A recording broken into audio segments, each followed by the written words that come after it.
of it today. Spoke with you about the Bella One. There was another vessel this morning, the Sophia, that in coordination with the Department of War, the Department of Homeland Security apprehended it. This is a stateless, sanctioned dark fleet motor tanker, and this occurred without incident.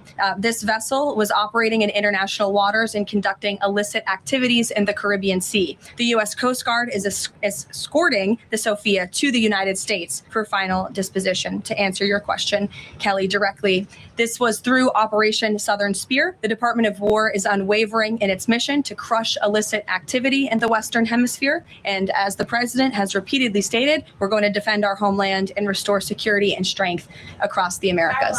5 days after arresting the dictator of Venezuela, the White House is making deals with the interim government in Venezuela, announcing 2 seized Venezuelan-linked oil tankers are leading to a growing cooperation between the 2 countries. Secretary of State Marco Rubio. We are in the midst right now and, in fact, about to execute on a deal to take all the oil. They have oil that is stuck in Venezuela. They can't move it because of our quarantine and because it's sanctioned. We are going to take between 30 and 50 million barrels of oil. We're going to sell it in the marketplace at market rates, not at the discounts Venezuela was getting. That money will then be handled in such a way that we will control how it is dispersed in a way that benefits the Venezuelan people, not corruption, not the regime. A man responsible for a 2001 school shooting in California may be released soon. Charles Williams shot and killed 2 students and injured 13 others at Santana High School when he was 15 years old. He was sentenced to 50 years to life in prison, but a judge erased his sentence after the case was moved to juvenile court. America's News Network, USA Radio News. So right now may be the perfect time for you to rethink how you pay for health care. And here's why. This time of year is decision time for a lot of people, but it's also when you can join MediShare and save even more than usual. For many families, joining MediShare means saving about $500 a month, which is a game changer for a lot of people. More than 1 million people are now part of healthcare sharing because it just makes so much sense, especially right now. And MediShare is the gold standard. Members like it a lot. We know this from member surveys. MediShare has been around for over 30 years. It is a proven thing. And if you join before January 15th and you mention the promo code SHARE, they'll waive your application fee. So you save $100 right off the bat. I'll give you the number here in a second, but just call. You'll get a price within 2 minutes. And again, the deadline is January 15th. So call now. You'll save even more. Call 855-SHARE-40. That's 855-SHARE-40. 855-SHARE-40. President Trump says he's looking to stop investors from buying more single-family homes. In a Truth Social post Wednesday, the president said people live in homes, not corporations. He said he'll be urging Congress to codify his plan to ban large institutional investors from buying more single-family homes. Trump called buying and owning a home the pinnacle of the American dream. He went on to blame record high inflation caused by Joe Biden and the Democrats in Congress for letting that goal get out of reach. I'm Wendy Swanson. The Massachusetts woman accused of stabbing a tourist inside a Manhattan's Macy's has been indicted. Manhattan District Attorney Alvin Bragg says Carrie Ahern is facing multiple charges, including attempted murder, assault, and endangering the welfare of a child. The 43-year-old woman is accused in the random stabbing of a California mother on December 11th inside a bathroom at Macy's flagship store. The 39-year-old victim was changing her baby's diaper at the time. Ahern had been released earlier that day from a psychiatric facility in New York, where she'd been held for more than a year for threatening to kill Massachusetts Senator Elizabeth Warren. I'm Sarah Lee Kessler. The New York City Council has elected Julie Menin as Speaker. As Menin, who's a former regulatory lawyer and 3-time city commissioner, had rounded up the votes needed within days of Zohran Mamdani's election as mayor. She is a moderate Democrat. Lance Pry, USA Radio News. You can help put vets to work by donating your car, truck, or van. Your donation will directly support programs to help vets find jobs or even start their own business. Donate today for fast, free pickup of your vehicle. Call 800-209-4580 for 24-hour response. Call 800-209-4580. That's 800-209-4580.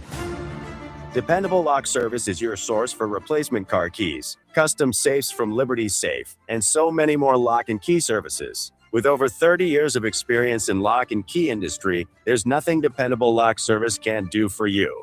Whether you're looking for duplicate automotive chip keys, rekeying commercial and residential locks, or custom safe building, we've got you covered. Call 603-886-0559. Nashua's Dependable Lock Services, 24 hours a day, 7 days a week.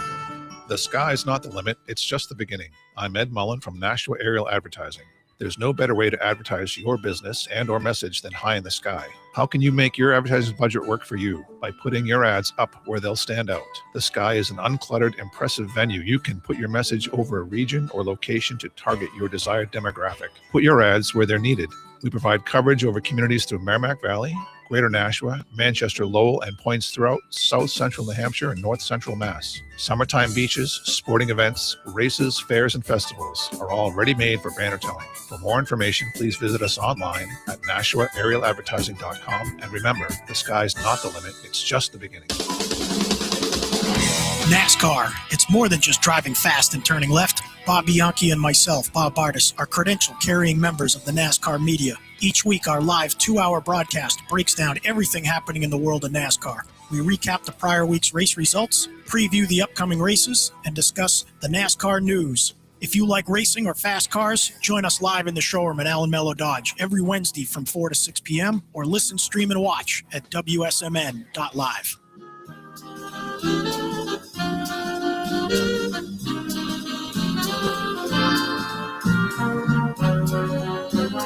Hi, this is Cody from the Nashua Community Music School, and I want to sing about our season of giving. Through your support, we can continue to provide high-quality private music lessons, music therapy, and music outreach to our community all year long. Our goal is to cadence at $30,000. If each WSMN listener were to only donate $5, we would accelerando to our goal in no time. Help us kick off the fundraise for the holidays by marking your calendars for December 2nd and visiting our website, NashuaCMS.org, or following us on Facebook and Instagram at Nashua CMS, or by giving us a call at 603-881-7030. The views and opinions of the following show do not reflect those of WSMN, its owners, and/or associates.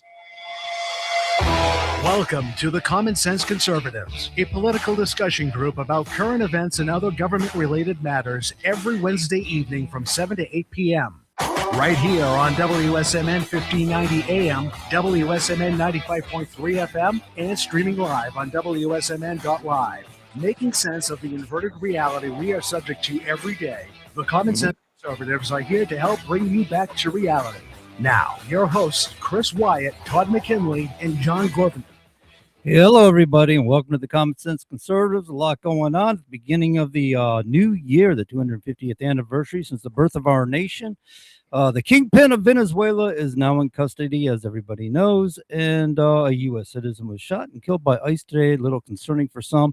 If you'd like to talk about it, join us on our social media, Truckers Independent Broadcasting Network on Facebook, Common Sense Conservatives on Facebook, or you can catch TIBN on YouTube, so on and so forth, and join the conversation. Todd, how you doing this evening? Oh, not bad, John. Just join it. Looking forward to having Kent Gray on here in just a minute, our guest. We're going to discuss several things, but looking at the comments, you talked about Minnesota. One of our listeners here says, quick note on Minnesota ICE shooting victim was Renee Nicole Good. She was boisterous lesbian. Of course, she didn't deserve to die, but why are so many LGBTQs involved in this similar kind of baloney? I couldn't tell you, but yeah, regardless of what she's, what she lays down with at night, is inconsequential. What is wrong with these people anyway? And I'm not talking about lesbians. I'm talking about these weirdo lefties. I'm sorry. I think that's it. I think that most of them are on the left and they're following the agenda and they're being recruited into these thought processes and being prodded and urged to get involved here and so on and so forth. But we'll probably talk more about that later because we'll just do the roundtable and bring our guest in, right? Absolutely. Oh, Chris, how you doing, brother? Yeah, you didn't. You wait for me to call him here. He came in late. Sorry, everybody. No, I didn't come in late. I was here. I couldn't find the browser tab that had the show, so I went around. I had my camera off, and I'm like, "Where the heck's it at? Where's it at?" I was like, "Where's he at?" Well, you don't want to be caught off guard if the sound goes out or something. You're like, got your second digit up your nose or something like that on the camera. So I had the camera off while the news was playing, and then I'm like, "Where is the tab?" I looked through every browser. I finally found it. Anyway, There yeah, we no, go. things are all right, John. Yeah, consequential day here. I am volunteering to be the viceroy of Greenland. I'll just put that on the table right now. Okay. He's got a sash and everything. He's ready to Yep. go. Sash. Yep. Well, I've the got old days, I've they got my walrus skin oil slicker too. well, the old days, they used to conquer a country and put a governor in place, right? Or over That's here, they right. had colonists up till 250 years ago, and they put governors in place to run things. Yeah, but I like the British Empire. We got company there. Look at Yeah, that. this is Yeah, he's Croup. got a tabby. This is Croup. He's a good cat. He just wanted to jump in for a minute. I see that. Cats are lovely, but I sneeze when they're around. Oh, All right. It's I time couldn't for him to stand to be go. allergic to cats. I love cats, but I love dogs too. I like to have both and watch them fight. Yeah, Not that I but want them to fight. no, I prefer the British model. Governor, that's so passe. I mean, that's Michelle Wu's a governor. Timmy Waltz is a governor. That's not very illustrious. Right. Gavin Newsom. I want to be the viceroy, like the viceroy of India. I want to be the viceroy of Greenland. That's what I want. There you go. I love it. I don't know how this. I mean, we do have common law from the English, don't we? They just kind of like decided to rule that on in somehow. It wasn't in the U.S. Constitution, but I think it was Marshall, wasn't it? Just said, yeah, it applies here in the United States too. Yeah, I think so. There you go. So I guess we're getting more and more British folks. Not trying to. Jolly good. So yeah, Todd, do you want to introduce our guest? We'll bring them in and get things rolling. Absolutely, yeah. So it's this Kent Gray. Kent's a political political operative. He's a lawyer. He's held public office. He's been a political appointee in numerous administrations. He's also been a staff associate at the White House through various administrations. Been an advance man, which we're going to talk about what that is here in just a moment. But I want to introduce Kent. Let him give a little spiel about his bio real quick, and then we'll get into it. Good evening, everyone. Well, Kent Gray calling in from beautiful Illinois, where it was over 60 degrees today. And yeah, beautiful. As I get older, I think more and more how much I love global warming. I got to find all my mother's old cans of Aquanet, stand in the backyard and just spray them up at the sky. If this is the weather in January, I'm sorry, California, but you're just gone. Well, we got hit pretty hard over here in New England with cold weather at the beginning of the year or during Christmas season. A lot of ice and stuff. Did you get that in Illinois? Well, we had a really cold start in Illinois. It was really cold for basically 2 weeks. But then we've had a moderate Christmas, probably about 2 weeks of good weather. So that's unusual, but we'll survive. We always do. We got a lot of snow in December, so that's good. Well, I'm an old advanced guy, as Todd mentioned. When Todd was working and protecting the country and doing all the things that need to be done from the official side, I was still just hanging banners and moving chairs and slinging bike rack and all the other stuff that we do. One of his brethren once told me, she said, Kent, I know what happens behind the stage with all the stuff that we do, but I don't understand what you guys do in front of the curtain. Well, what Todd's now done since he retired and what I've done for about almost 40 years now is basically engage in the art of political advance. And so, and if you ever want to get on my Twitter feed, it's Advance Guy Notes, which is kind of a funny story in itself because I shanghaied it from the previous guy who owned it. And I've been running it for about 6 months now, but it's all things advance. So every time you see a president, a vice president, secretary of state, a campaign, politician that's out for national office, somebody's trying to make sure the flag's in the right spot, the light's right, the sound's good, the people are there, the band's there, whatever it might be, and we do all of that. Absolutely, and I'll lead into some of the early questions here, Kent. So, when did you get involved in advance? And also, I want you to tell the story about Bob Dole, by the way. So, whenever you get a chance to, but how did you get involved in advance to start with? So, I'm in Springfield, Illinois, which is the state capital of Illinois, and Illinois actually used to be kind of a purple state, and everybody used to visit here back in the day. So, if you go back to the 70s and 80s. Our Republicans controlled all the offices basically in state government, and everybody who was running for president rolled through Illinois at one point or another because we were a pretty early primary. We weren't as early as Iowa or New Hampshire, but people would get to Illinois fairly quickly, and so they'd show up. And we had a very unfortunately, he just passed away about a month ago. We had a long time, like 30-year Republican chairman who just ran this place like a machine. Like we do in Chicago, but more Republican. And he would sit down with anybody who came in from a presidential campaign or the White House. And he would say, okay, here's the deal. this is our first meeting. You're going to talk to, it was a guy that I worked for, Carol Sutton, who was older than me, but I was like his assistant that did all the work years ago. And he said, you're going to talk to Carol, and then I'll show up on the day of the event. And so Carol taught me all the things that you needed to know. And they said, you need a high school band, you need a assembly hall, you need a plane flyover, you need fireworks, you need a boat flotilla, you need sound, light, staging, anything you need. People will set it up, get it set up for you. We know all the connections. It won't be a problem. I'll show up the last day. And so I started doing that when I was about 18 years old. Wow. And I was still 18 when I got, and Todd will understand this, I still have my first what's called a 10 pin. And I did that right before my 19th birthday. So Vice President Dan Quayle had just been inaugurated. It was his first trip outside of Washington, D.C. to Springfield, Illinois for our annual Lincoln Day dinner, which we're Lincoln's hometown, so we have a really big one. And so he came out on the invitation of a former Republican leader of the House, Bob Michael. And so I helped out with that trip, and they kind of pulled me in, actually put me in the motorcade. I did a bunch of stuff. And since then, I've just kind of kept doing more and more and more and more, all the way up to this year. I've been out with Vice President Vance. So been an There we interesting, go. almost 4 decades. And all the things that you see behind the scenes. I mean, you see history being made as an advanced guy, and you've seen things, go right and things go bad. And I want to start off with just the funny story of Bob Dole. Then we'll get into some more of the serious and cooler stories behind the scenes. But I want to just relay what kind of man Bob Dole was. If you could tell the story about when he fell off the stage. Well, Not trying to be funny, though. Yeah, I'm the world's biggest Bob Dole fan, and He's a he good was man. such a wonderful guy to work for. And of course, this is going back now 30 years, so most people don't remember him that clearly. But I think a lot of people thought he was a little gruff, not much of a sense of humor. He actually was the funniest guy ever. It was the sweetest old man, was really, really funny, and was really good to staff, at least in the 96 campaign. What's funny is Bill Clinton, who I think everybody thinks is very gregarious and easygoing and wonderful, had a little bit of a temper and could be tough on his staff. So it's funny. I know some staff from the Clinton years who have told me, Bill Clinton was a little rougher behind the scenes than your guy was, and our guy looked a little rough in front of the curtain, but was actually just a warm, fuzzy guy. But we did a trip. I basically went on the campaign midsummer of 96, did some events before that, but went on full time and didn't come back to Illinois till after the election. So I just went from city to city to city to city for about 4 months. And so we're in Chico, California in the fall of 1996.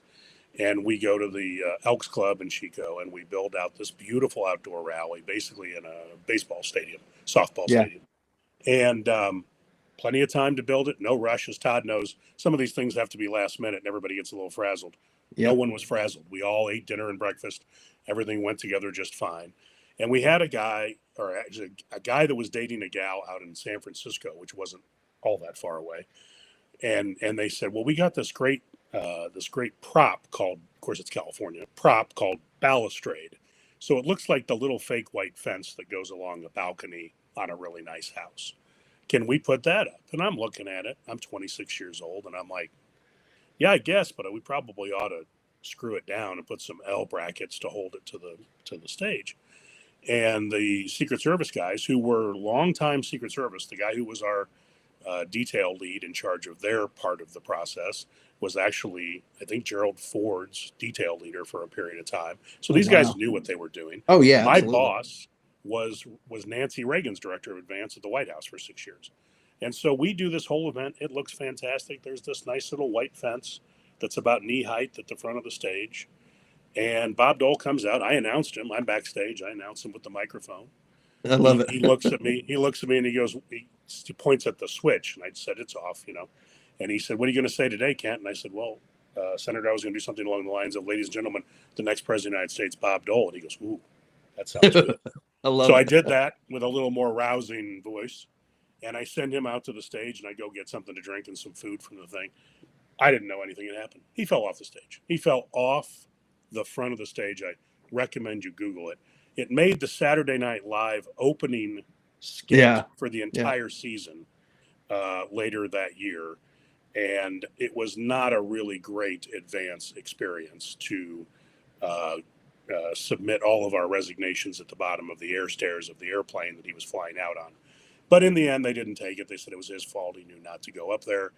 And we all we were on pagers at the time, Sky Pagers later on at night, with Delta E tickets off to the next exciting place that we were going to do something. As John McCain once said, I know we can't use any swear words on this because we're broadcast, but Right. John McCain would walk in the morning and he'd look at everybody and he goes, okay, what are you geniuses gonna today? F up today. Right. But Somehow anyway, you hear the word in your head, though, don't you? we'll turn it over to the colonel, who, by the way, he was a defense attaché officer, and so he's been involved with a lot of presidential administrations, writing intel reports and stuff like that. And he knows about the pins and stuff as well, just so you know. Well Oh aware. yeah. I've been pinned. The first time I heard that, I'm like, wait a second, what is this? Some kind of some kind of Mason induction or something? What's going on here? No, I've been pinned, and I've dealt with a lot of Vance guys, and I have to say that when it comes to the White House, I prefer when it's not a multi-nation trip, because one trip in particular stands out when President Bush went to 7 African countries in one trip. We didn't have the A team or the B team or the C team. We had Cheney's D team that was the advance party for us. And I had a Secret Service agent that it must have been his first mission, because, boy, I'll tell you what, he was making me nervous running around.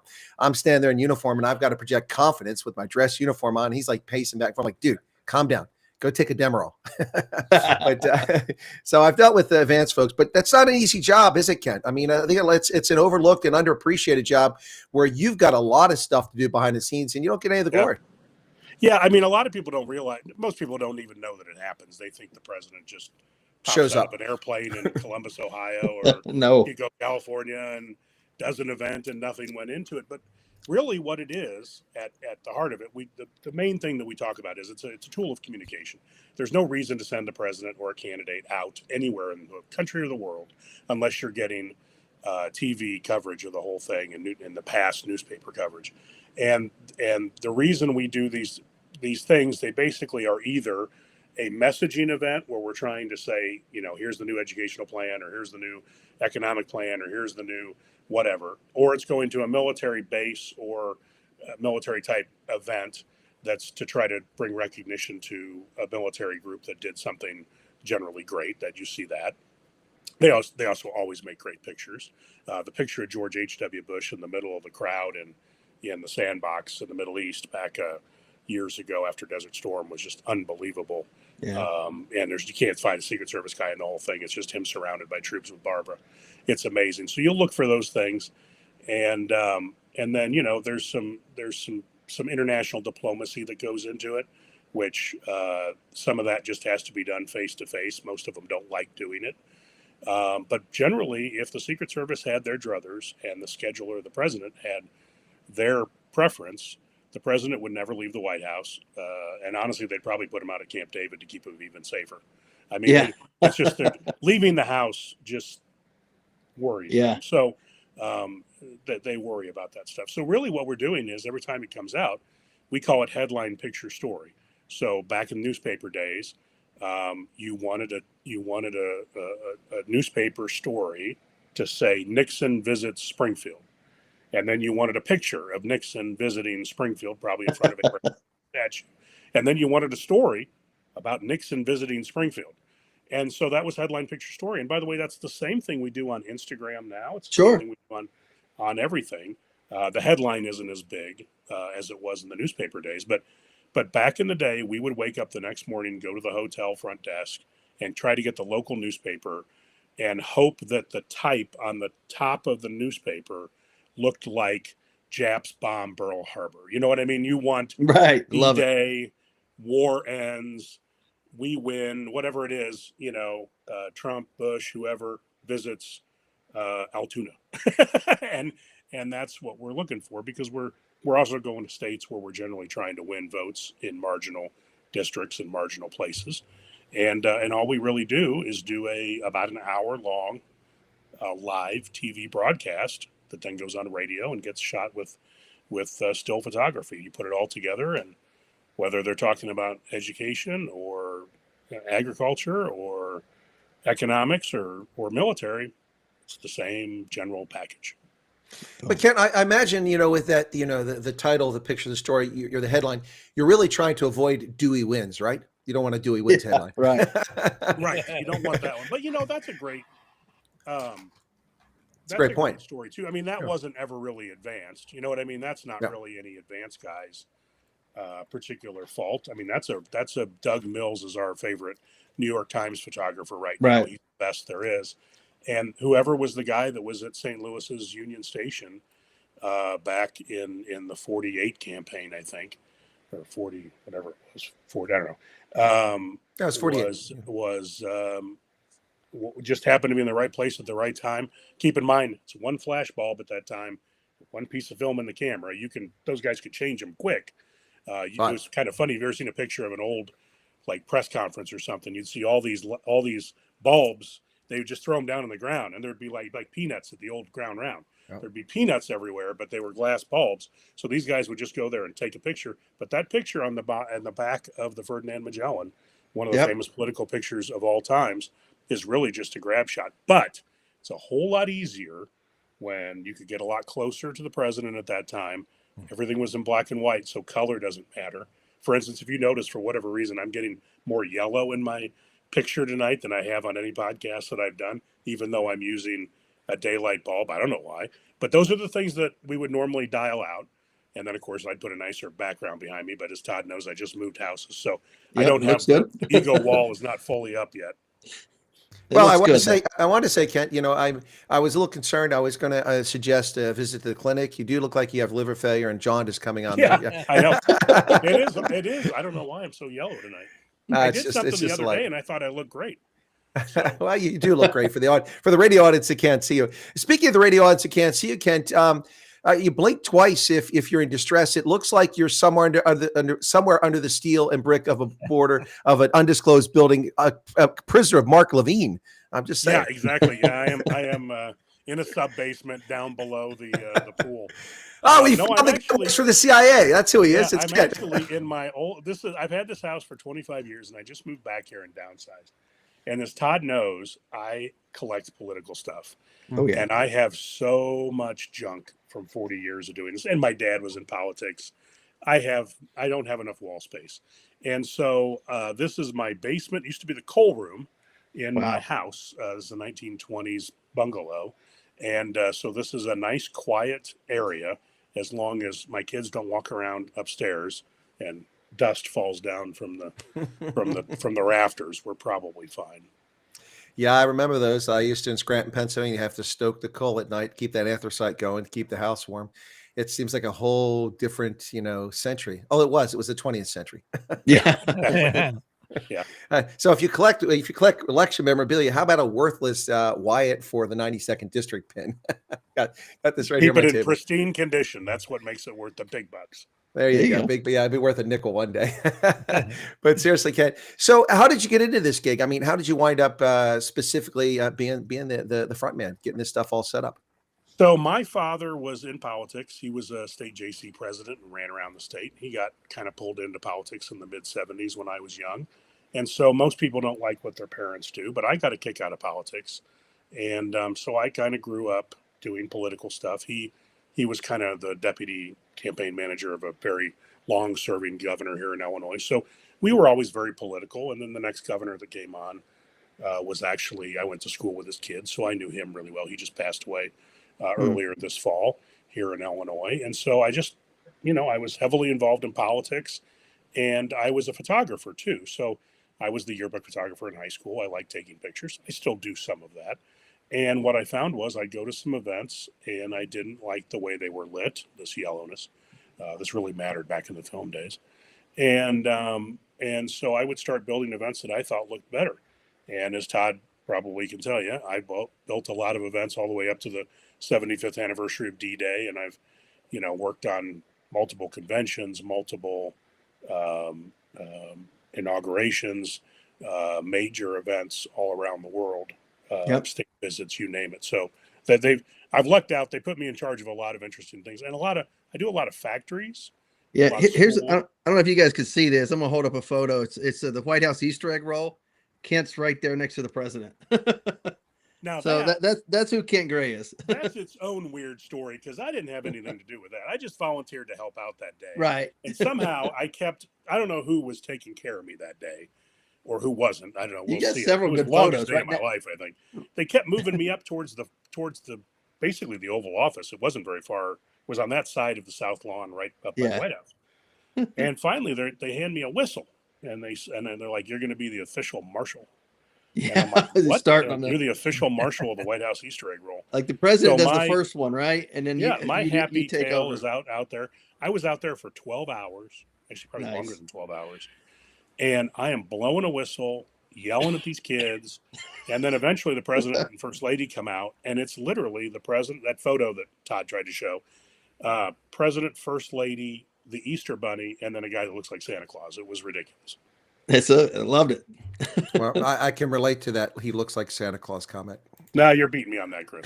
You should have seen it when it was down to my navel. They were trying to get me to audition against Tim Allen. He didn't look so much like Santa Claus back then as he did Gandalf. Yeah, I did look a lot like Gandalf. I also, to the credit of the people who have a good heart in central Pennsylvania, when I walk around the wintertime picking up aluminum cans because I detest rubbish on the road, wearing shorts in the snow, God bless their hearts for pulling over and offering me a ride thinking I was homeless. It happened several times. Eventually, I cut the beard because it was just, but I missed my calling, Kent. It was a great opportunity to say, they're like, "Do you need any help? You need anything?" I've been like, "Yeah, I can use a 20 for the bus." And I just never never tried that. We got some of our South African listeners and watchers saying hello to Kent, by the way. So South Africa says hello. There you go. I've not made it to South Africa. Made it to Egypt for the White House and was supposed to do a trip to Kenya. And they got so scared during the Bush years that they canceled it. I'd never had them cancel. I don't know, Todd, do you ever remember a trip that was basically booked that got canceled? I remember it was King of Saudi Arabia passed, and Bush was supposed to go. The threat was high for some reason. So the vice president flew on the 747, and we went as a vice presidential team. Everything else was the presidential team on site, except for the WACA folks, White House Communications. I never thought about this, Kent, but Todd might have been with. It's different vice president. I'm thinking back to Bush. That's what I'm thinking of. I would say he might have been with. He might have known the Secret Service agent that drove me nuts that day. But so Kent, what's your most amazing memory from all this you're doing as a frontman? What's the one event that stands out that was just such an amazing thing and for what reason? There's a lot of them, I'm sure. There are a lot of them that are pretty interesting. One of my favorites was we did Vice President Pence to the Indianapolis 500 in 2017, and we helicoptered in from Columbus, Indiana, which is kind of his family's hometown. He didn't have a house there, but that's kind of where the family's from. And the Indiana National Guard gave us 9 Black Hawk helicopters. Oh. So we and I was the lead on it, and we helicoptered into the golf course next to the Indy 500. So there are 400,000 people staring at you when you're flying in. We land, and then I had arranged, they wanted to use like a Corvette to be the pace car, and we did a ceremonial lap around the Indy 500, and Vice President Pence, former governor of Indiana, former congressman there, loves the Indy 500. He's gone to like everyone for 30 years or something. And so he's a longtime fan, and they were very nice to us. And we had a motorcade, and I got him to swap out the Corvette for a SUV so that we could ride, because I wanted to ride in it. So we, of course, had the driver for the Secret Service. We had the lead agent, we had me, we had the photographer, and I think we had the site agent that rode in the SUV in front of the two, they're called annuals, but the smaller limos that we were using back in the day for Vice President Pence. And one of my favorite memories was I hadn't thought about it before I got there, but I ordered off Amazon Prime a cheap Chinese GoPro and a magnetic mount. And so when I got off the helicopter, I walked around the back of the SUV, hit record on the GoPro, and I stuck it to the trailer hitch.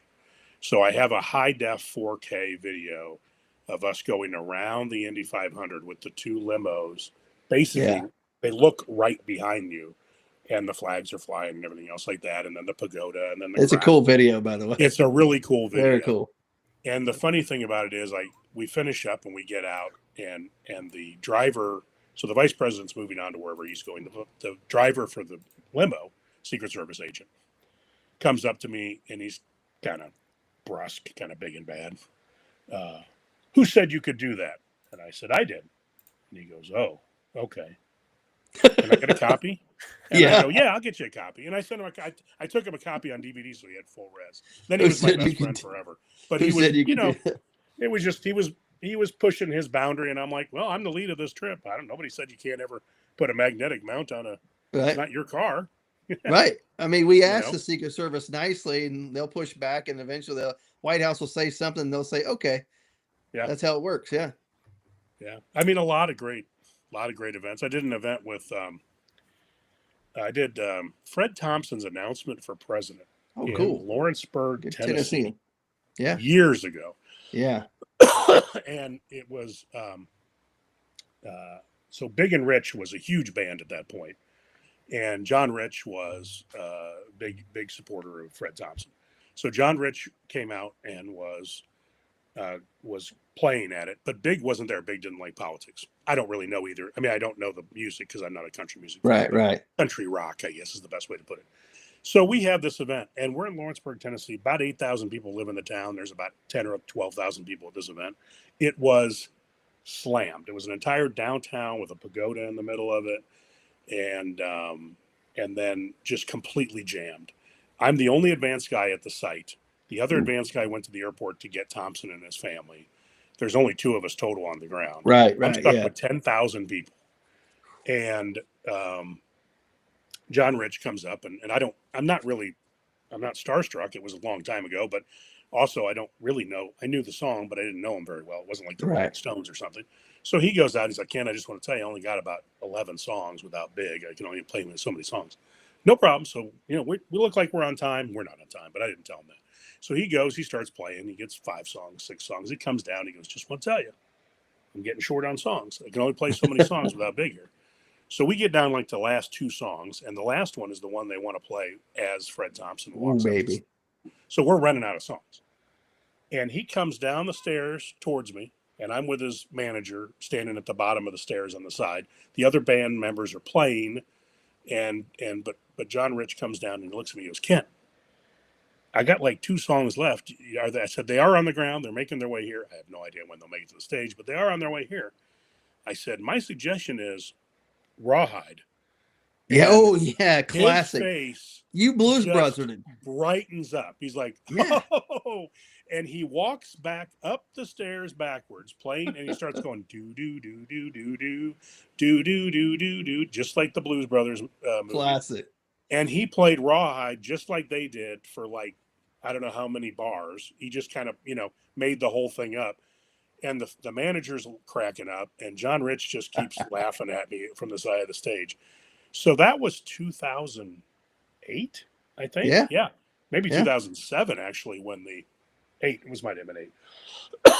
And then I see John Rich at Trump's inaugural in 2017, and he sees me, and he goes, Ken Gray. And I go, Rich, because I forgot his name's John Rich. Anyway, I'm like, it's one of those bad names.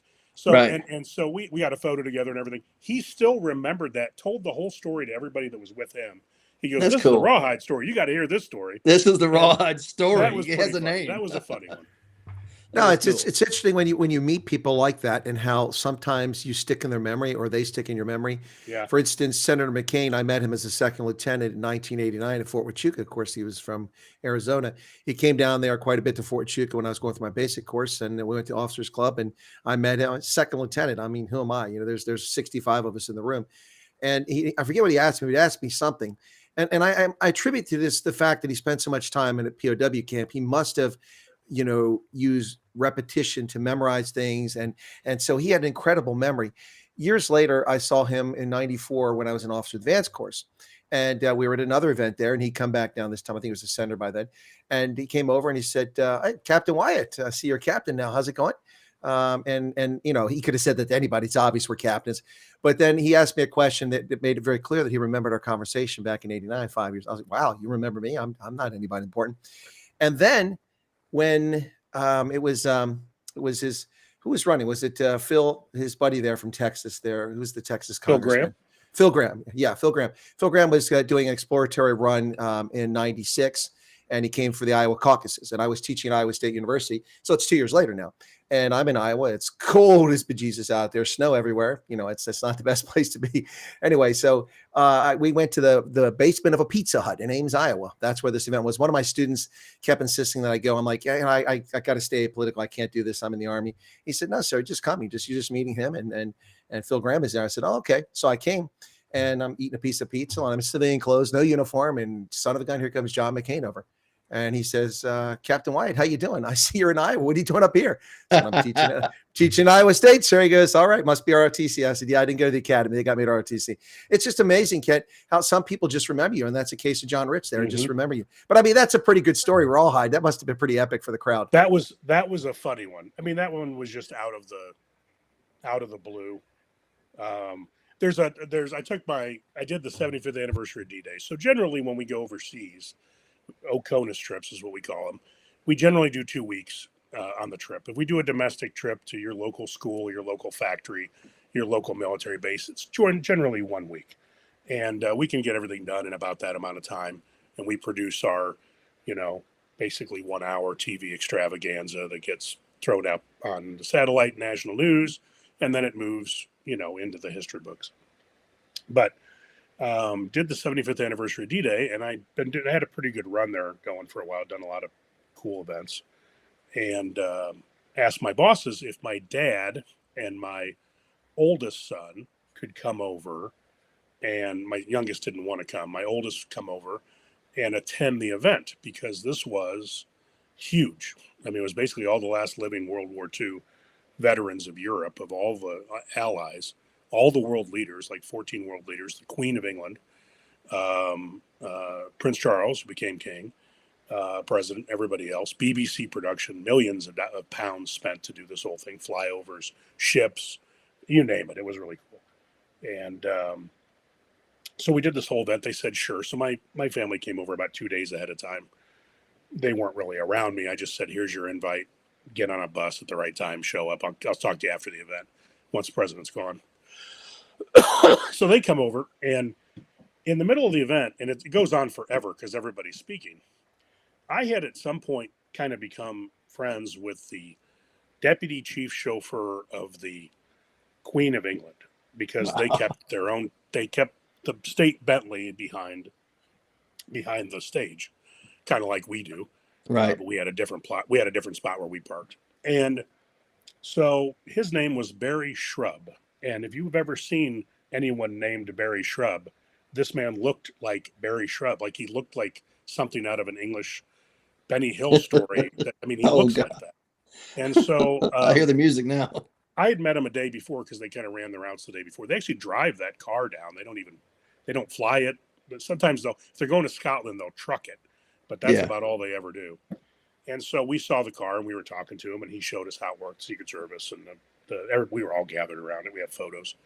So I grabbed my son out of the crowd because nothing's going on. I take him backstage and show him the Queen's Bentley. And Barry lets my son sit in it and get photos with it and all this other stuff. They, by the way, stayed in contact, friends. We've gone to London to Buckingham Palace and then gone and seen all the cars at the royal garages behind Buckingham and had a private tour, which was hilarious.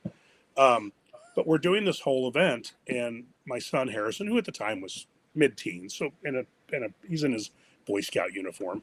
I'm not watching him very much. It's the safest place in the world at that point. Right. So he goes wandering off kind of after the speeches, comes back later and tells me that he met a nice guy who's the Queen's son. And I said, well, that's good. Who'd you meet? And he shows me the photo. It's Prince Charles. So the Queen's son. And my son's wearing a Boy Scout uniform, and no one else is like 14 in this whole, there's 3,000 people there. No one's 14.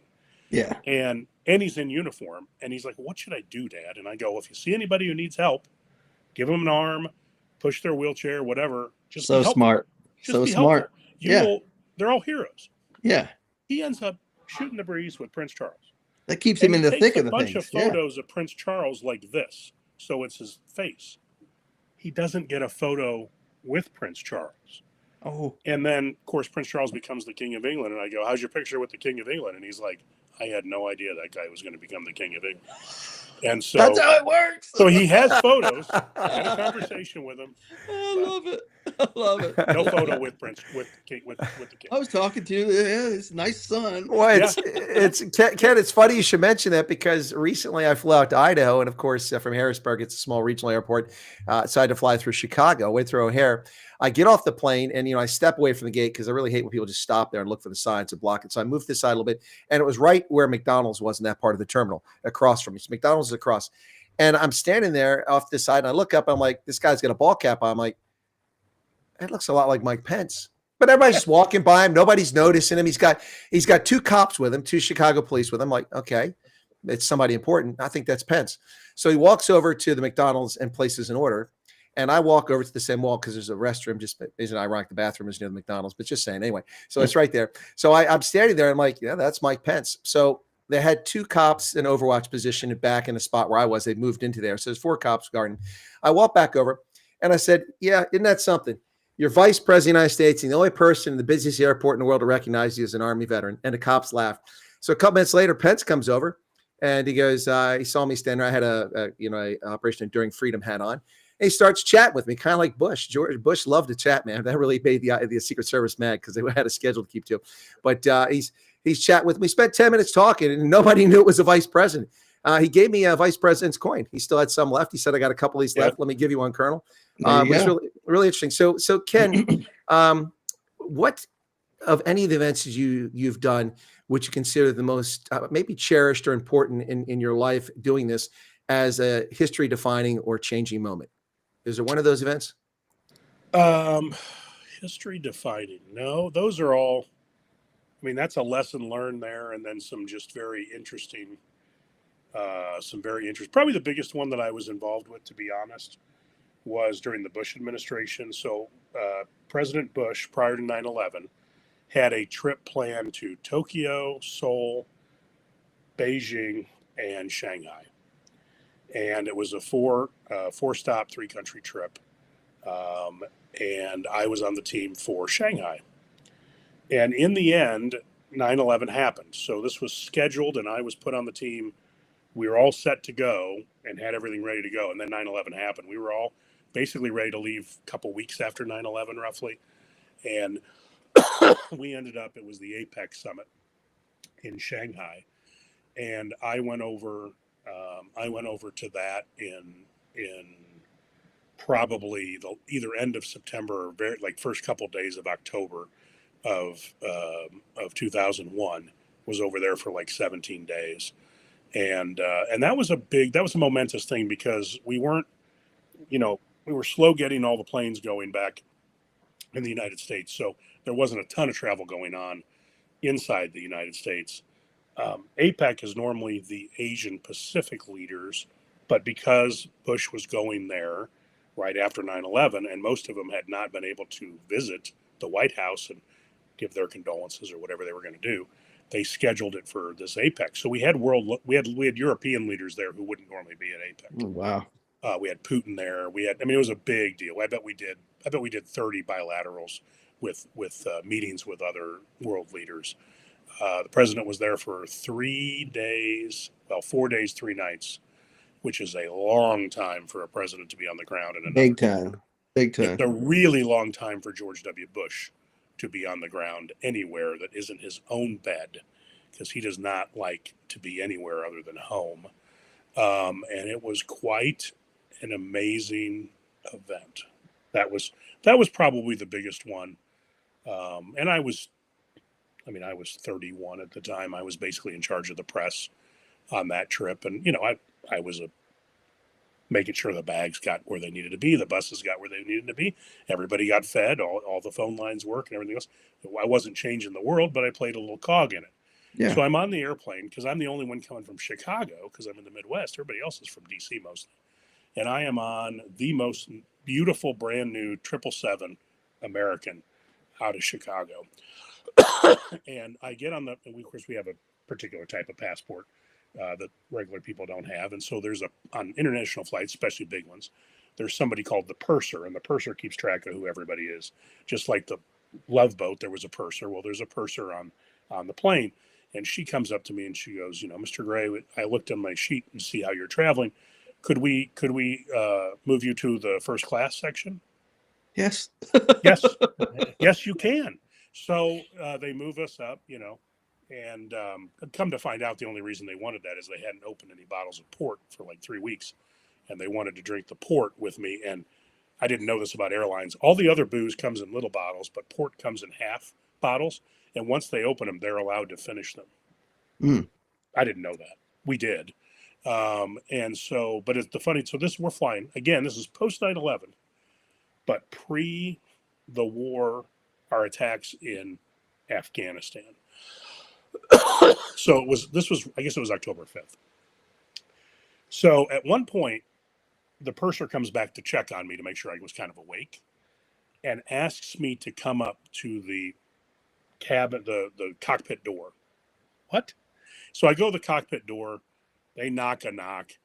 The captain pops out, closes the door. It locks behind him, and he's like, Mr. Gray, now realize I'm the baggage handler for the White House. I'm not anybody really that important in this grand scheme of things, but he doesn't know that. Right, Mr. Gray. We appreciate we know why you're on this trip, and we wanted to make sure you were comfortable on the trip and everything. But I just wanted you to know that a NOTAM just came over the internal system from the FAA that we've begun bombing in Afghanistan, and I thought you probably needed to know that information. And I was like, yeah, I do. Sure did. That's right. love it. I'm the guy that needed to know that. Indeed. When not read into the Afghanistan attack. Yeah, when a noticed airman comes out and you're in flight, that's kind of a big deal. I love it. I love it. Yeah. It was great. I was like, and I was like, oh, I did it because he wanted to be talking to somebody important from the White House. Yeah. You know what I mean? And I was just thrilled that I got free port. Yeah, Let's cigar with it, you'd be good. That's the most important part of the story, not the noticed airman. Yeah. Hey, So Kent John knows how to live well. Wherever he goes, he knows how to live well. Apparently, I've seen his LinkedIn photo. Yeah, he knows who to go and talk to. By the way, trust me, he'll be like, "We talked to that guy because look at what he's standing, look how he's wearing. He's not getting dirty. He's the guy to talk to." And you go talk to him, he gets everything. Do we know anybody better than our young friend Aaron though? That was at the Kentucky Derby. Yeah. He ended up with this young guy who ended up on a team of ours, and he's the best wingman I think I've ever met in my entire life. Yep. I drove back to Illinois with an entire car full of bourbon. We got passes to the Kentucky Derby. We became Kentucky Colonels. We became Kentucky Colonels, and the governor was the one who gave it to us. It wasn't like just this. Like the governor actually met with us and gave us the Kentucky Colonel thing. True story. I had been on the previous trip. It was supposed to get one, and you guys made it happen. You're like, oh, by the way, Todd McKinley was supposed to be here. He was on the previous trip, and Kent made that happen for me by word of mouth. Made me a Kentucky Colonel by word of mouth. And Colonel, we know that's not a real colonel, but we do have friends that make really damn good chicken. I was going to say Harlan Sanders, he also wasn't a colonel, and neither was Elvis Presley's manager. He was not a colonel either. In fact, he wasn't even American. That's why he wouldn't let Elvis do overseas tours, because he couldn't leave the country because he couldn't get back in. So, yep, that guy was pretty interesting piece of work. So we're almost out of time here. I mean, as it tends to happen in some of these, we get into an interesting conversation. I bogart. John's got to get a chance to get a question or two in here. John, why don't you take a shot at it? I was just listening to the stories, man. I think that was kind of making the show, to be honest. I'm sure he's got more stories, but why don't you get in there for a second? So, somebody was asking earlier, and I don't know if it had any relevance, but she just asked a random question. Does Kent garden? Is there something behind that, or she just curious? Do I what? Garden. Do you garden? Are you a gardener? No.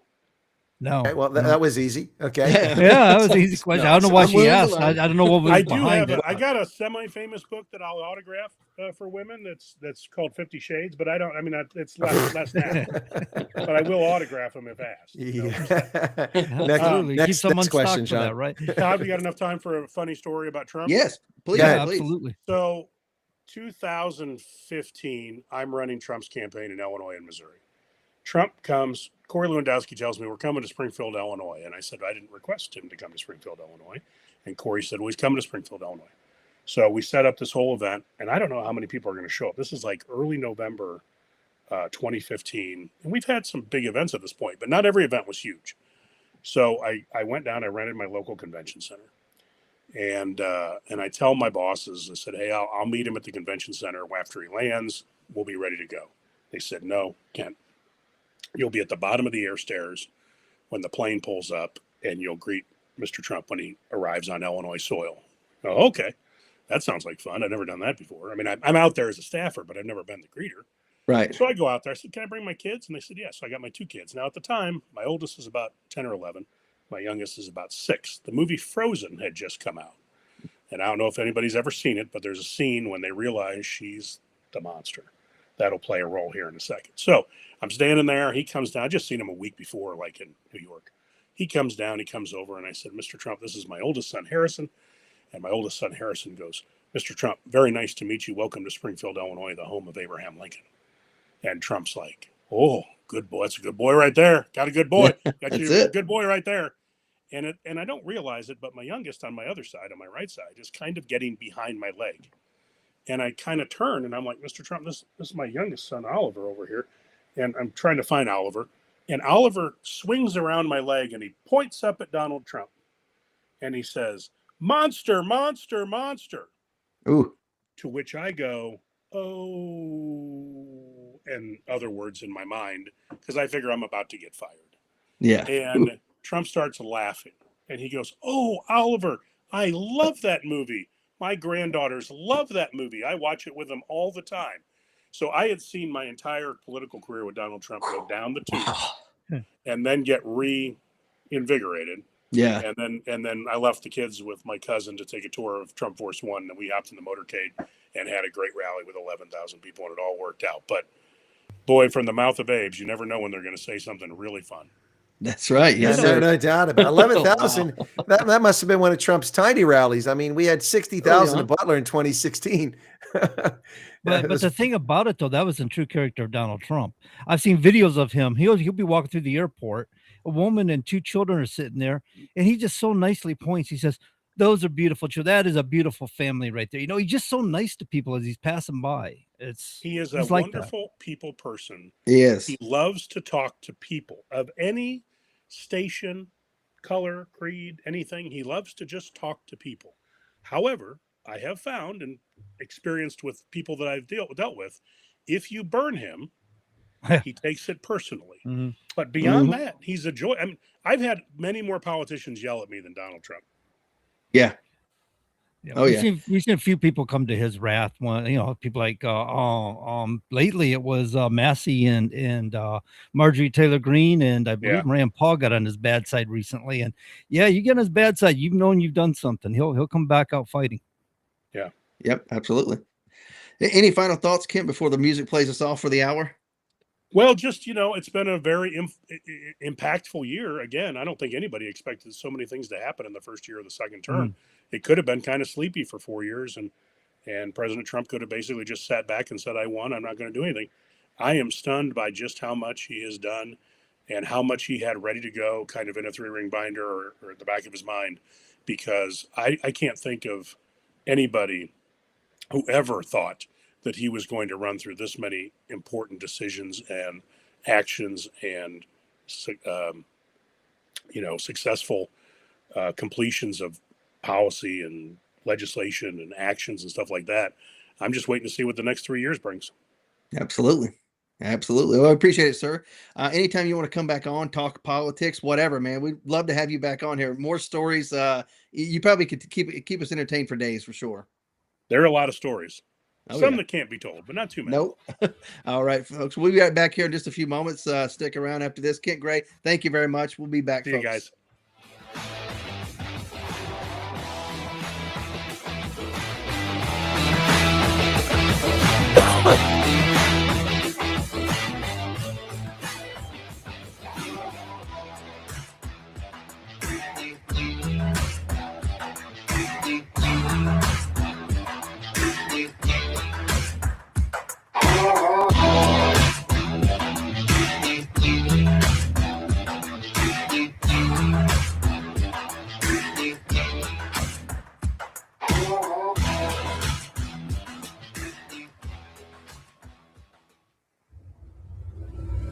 WSMN 1590.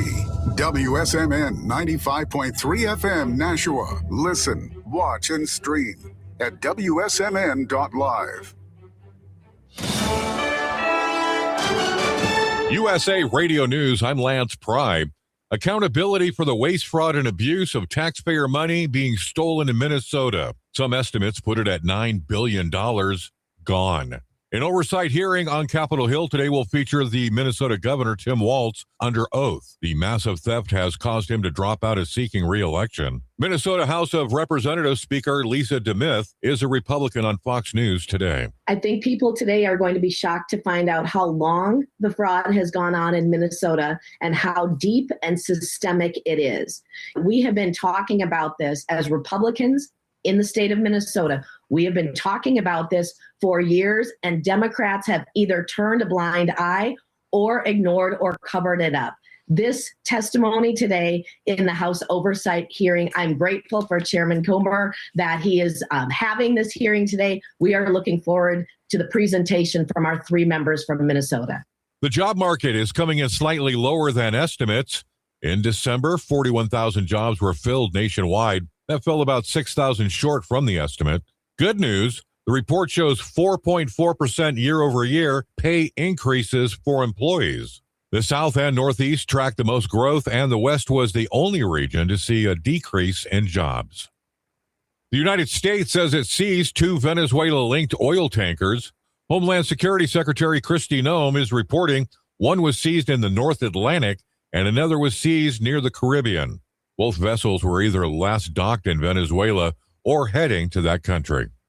Former Texas Longhorns wide receiver Jordan Shipley is in critical but stable condition after suffering severe burns when equipment he was using caught fire at his Central Texas home in Burnett. He was airlifted to a hospital in Austin. America's News Network, USA Radio News.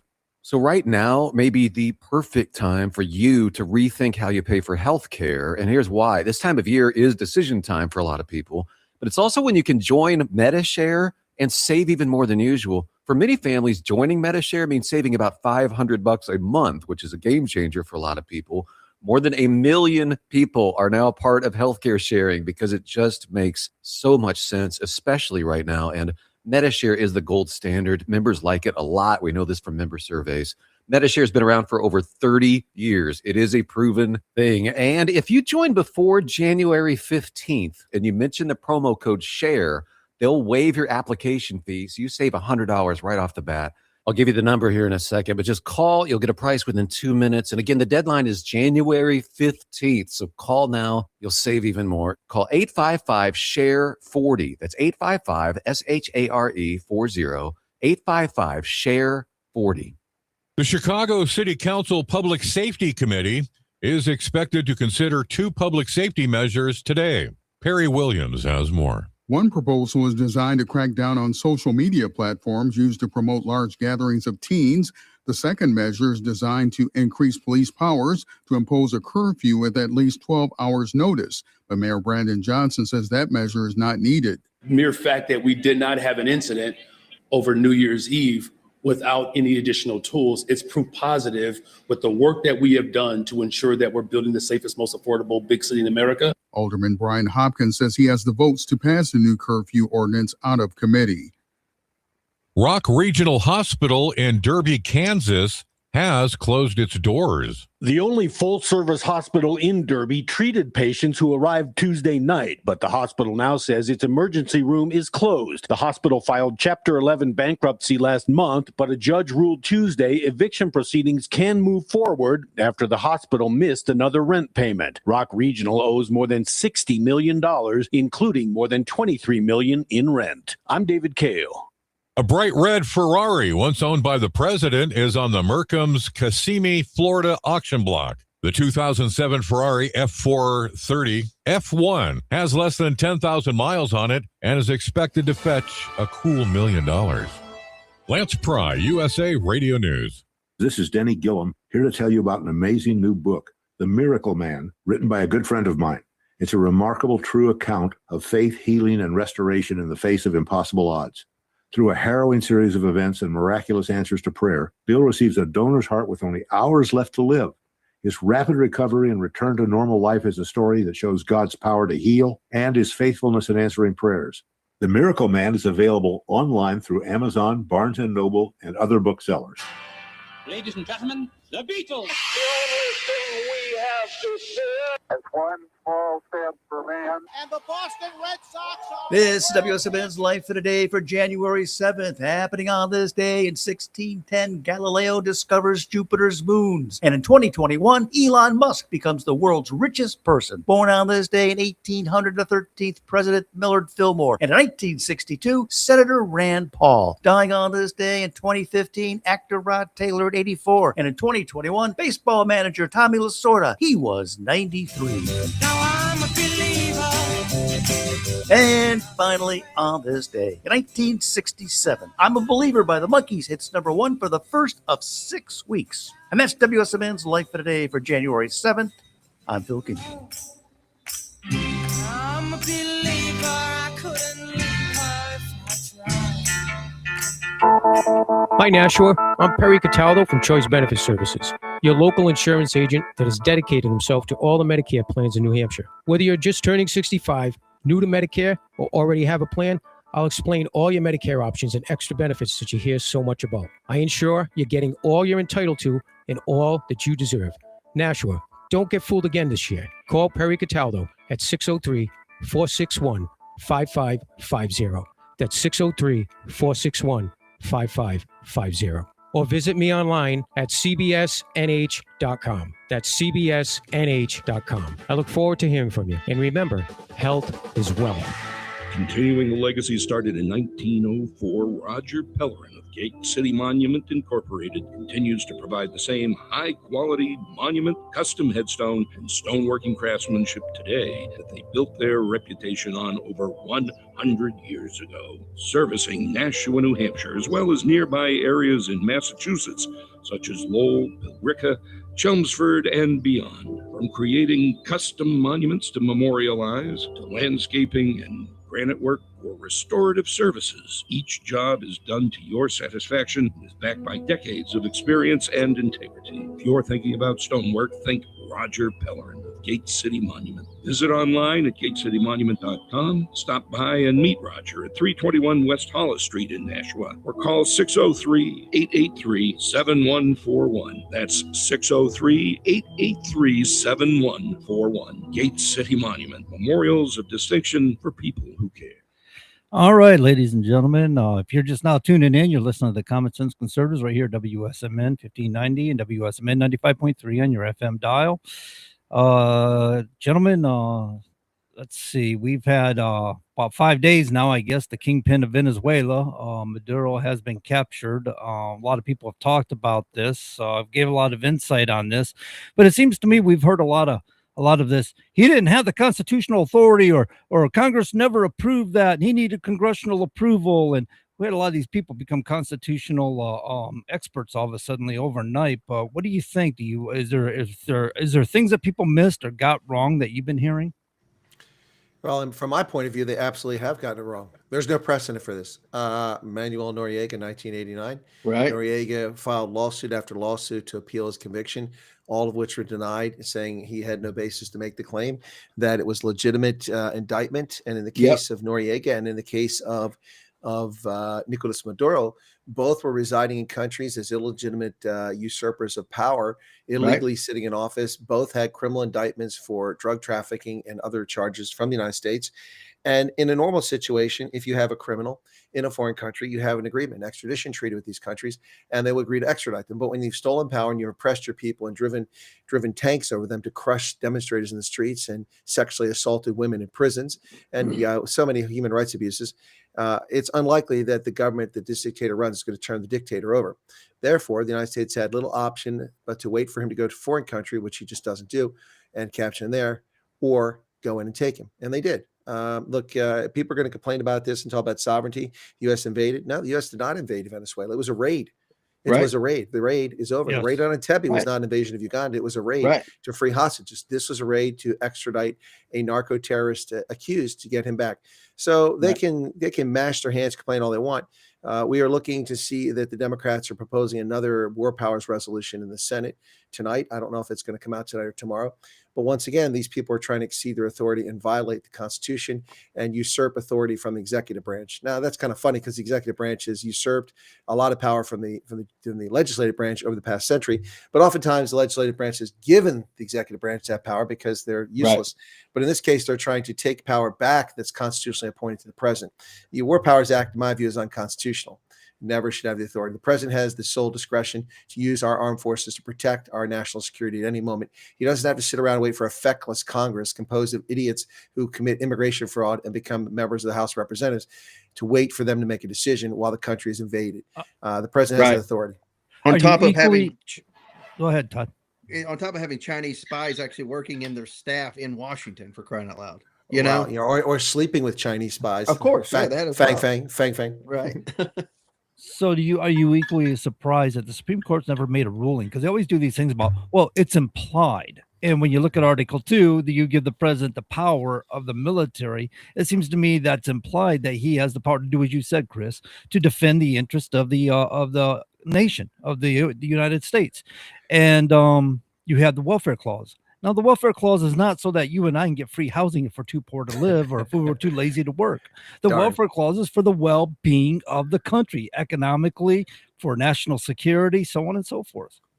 Well, to that point, the Supreme Court, of course, for those that know and for those who don't understand, they choose which cases they want to hear. Mm-hmm. There's no guarantee, no matter how well you craft a case and how obviously a violation of the Constitution, it doesn't matter. They decide on which ones they want to pick. So they cherry pick cases because they get hundreds of cases every year.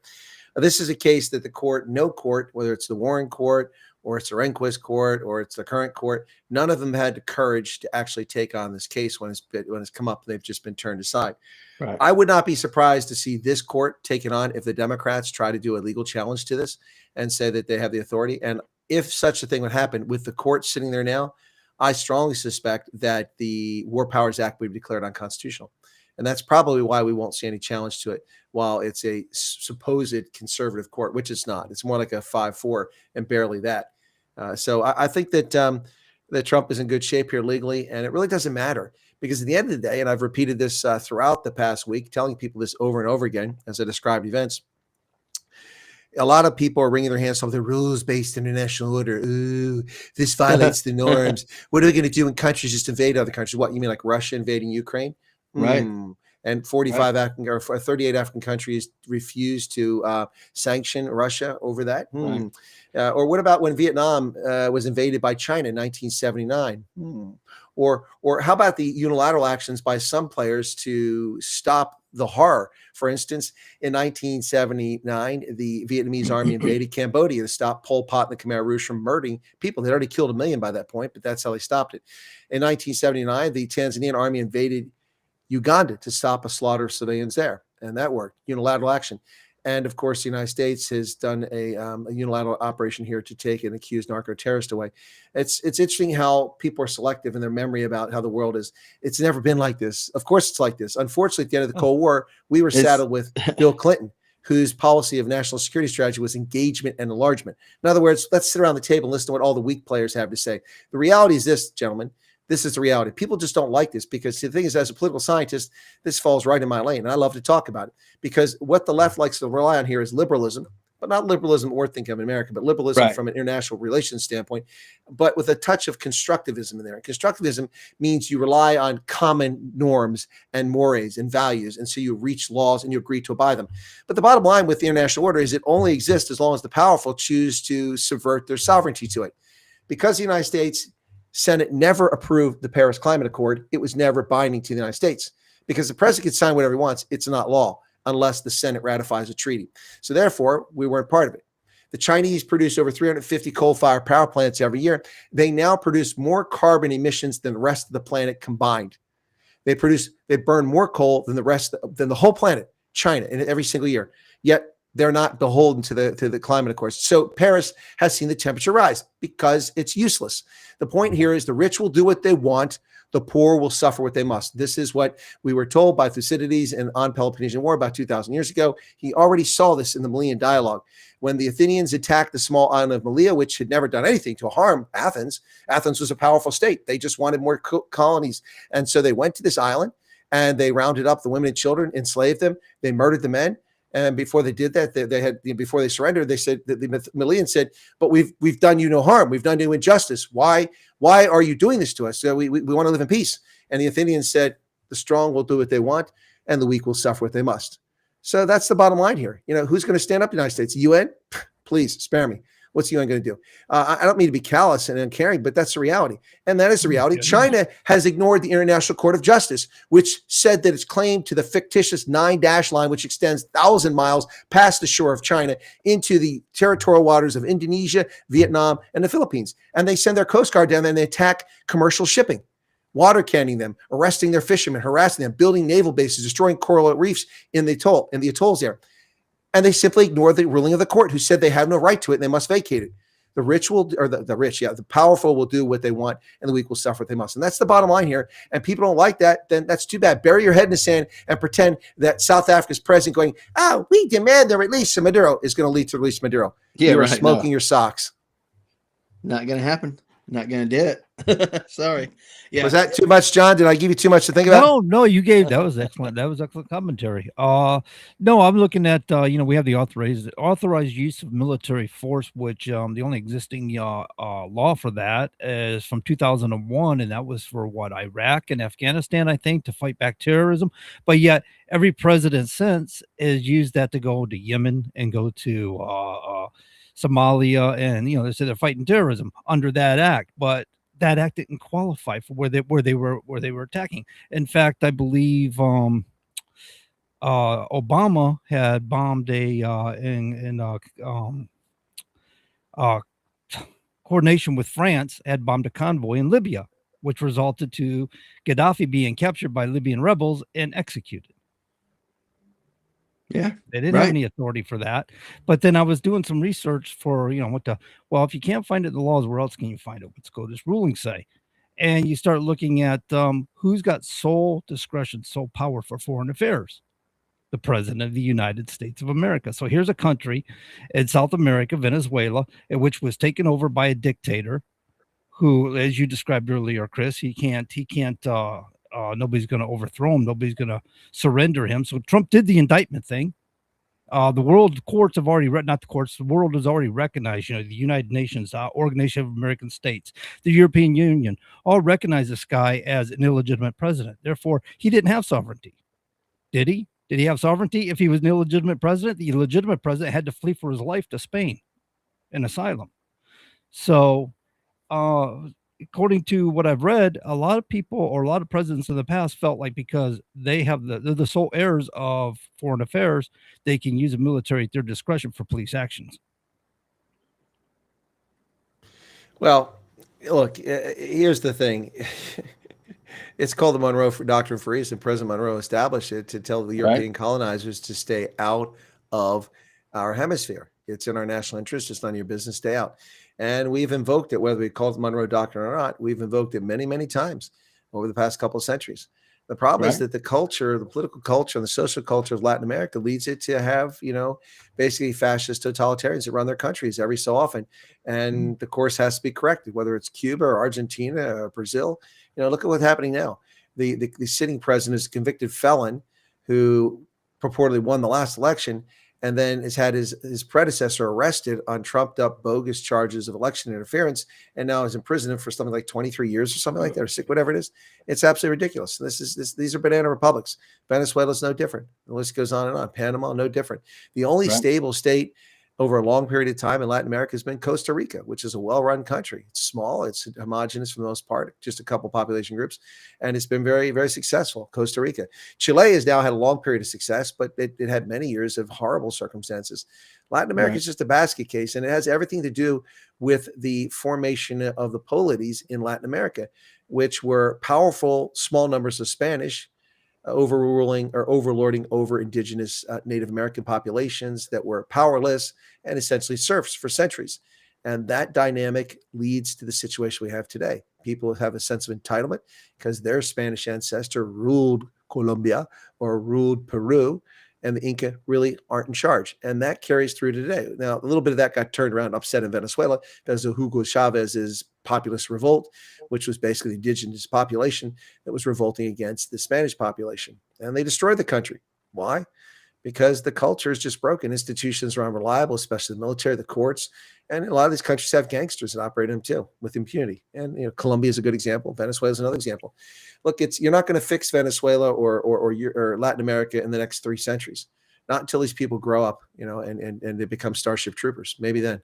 But see, this person here brought up a good point too, is that by taking Venezuelan oil, we have sanctions against Iran, which is in the process of collapsing right now.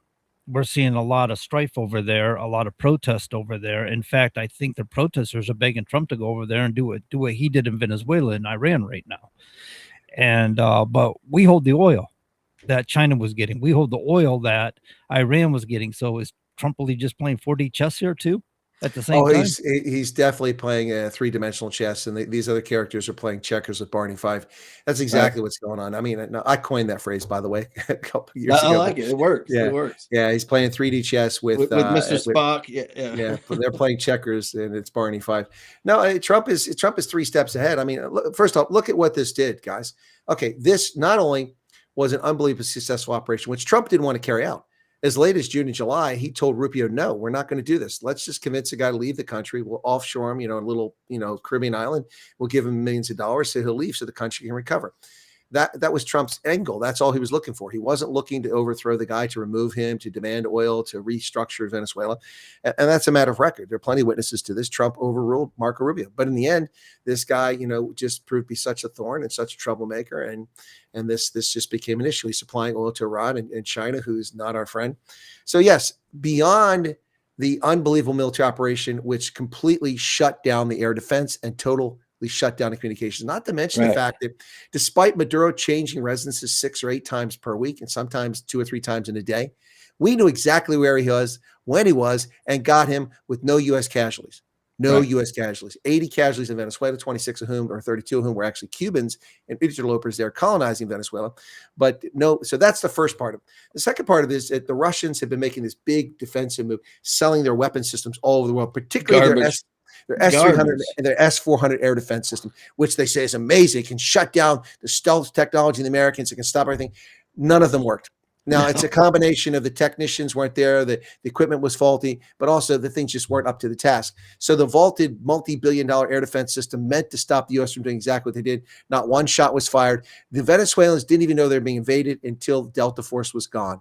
That's when they knew they were being invaded. And it wasn't invasion, just a raid. So that's one aspect of it. The next aspect of it is not only was Russia proven to be a toothless tiger with its crappy defense equipment, which now nobody wants to buy.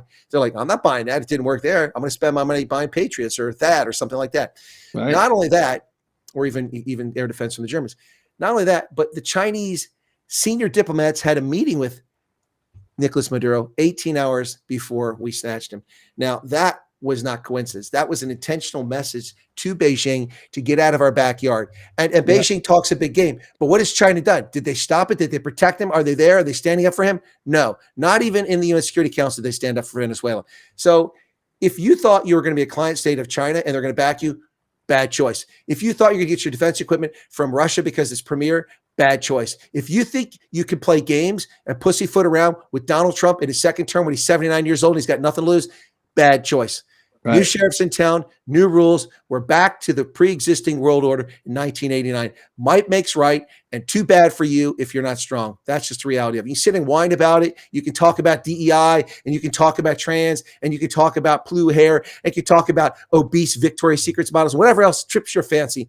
But the reality at the end of the day is that the world is based on might makes right. And whether you like it or not, that's the truth of the matter. You want to cry sovereignty? Well, why are you surrendering your sovereignty to the United Nations? Why are you surrendering your sovereignty to the Organization of American States? Why are you surrendering your sovereignty to the African Union or to the European Union? You can't say sovereignty matters and you're a sovereign nation and then surrender to multilateral institutions and cry when they don't protect you. So you know what? Too bad. Countries like South Africa, whose friends are China, Russia, Iran, Cuba, and Venezuela, their day of reckoning will come. Oh, absolutely. I believe that for sure. And it's funny as the last few weeks I was sitting there watching this, our flotilla or armada or whatever you want to call it off the coast. I'm like, I could see where Delta Force or SEAL Team 6 could easily do this and grab that guy and be out before anybody knows what happens.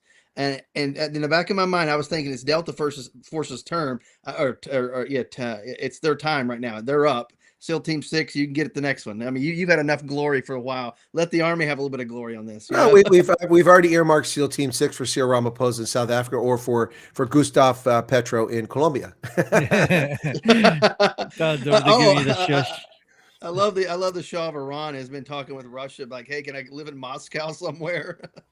So I've volunteered to be appointed as the Viceroy of Greenland, John, and all I ask is a platoon of Marines to go with me.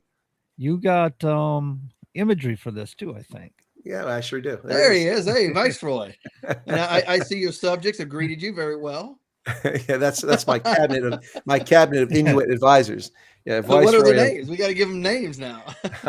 I will come up with names, but I hadn't thought that far ahead. Okay, I was going to ask. It's truly amazing and fun what you can do with AI. Yep. Oh, it's good. AI. At first I was so against AI. I was like, this is incredible. This is stupid. Who wants this? It's fake stuff. But then when I realized the true uses for AI, I'm like, oh, this is excellent. It's a good tool is what it is if it's used properly.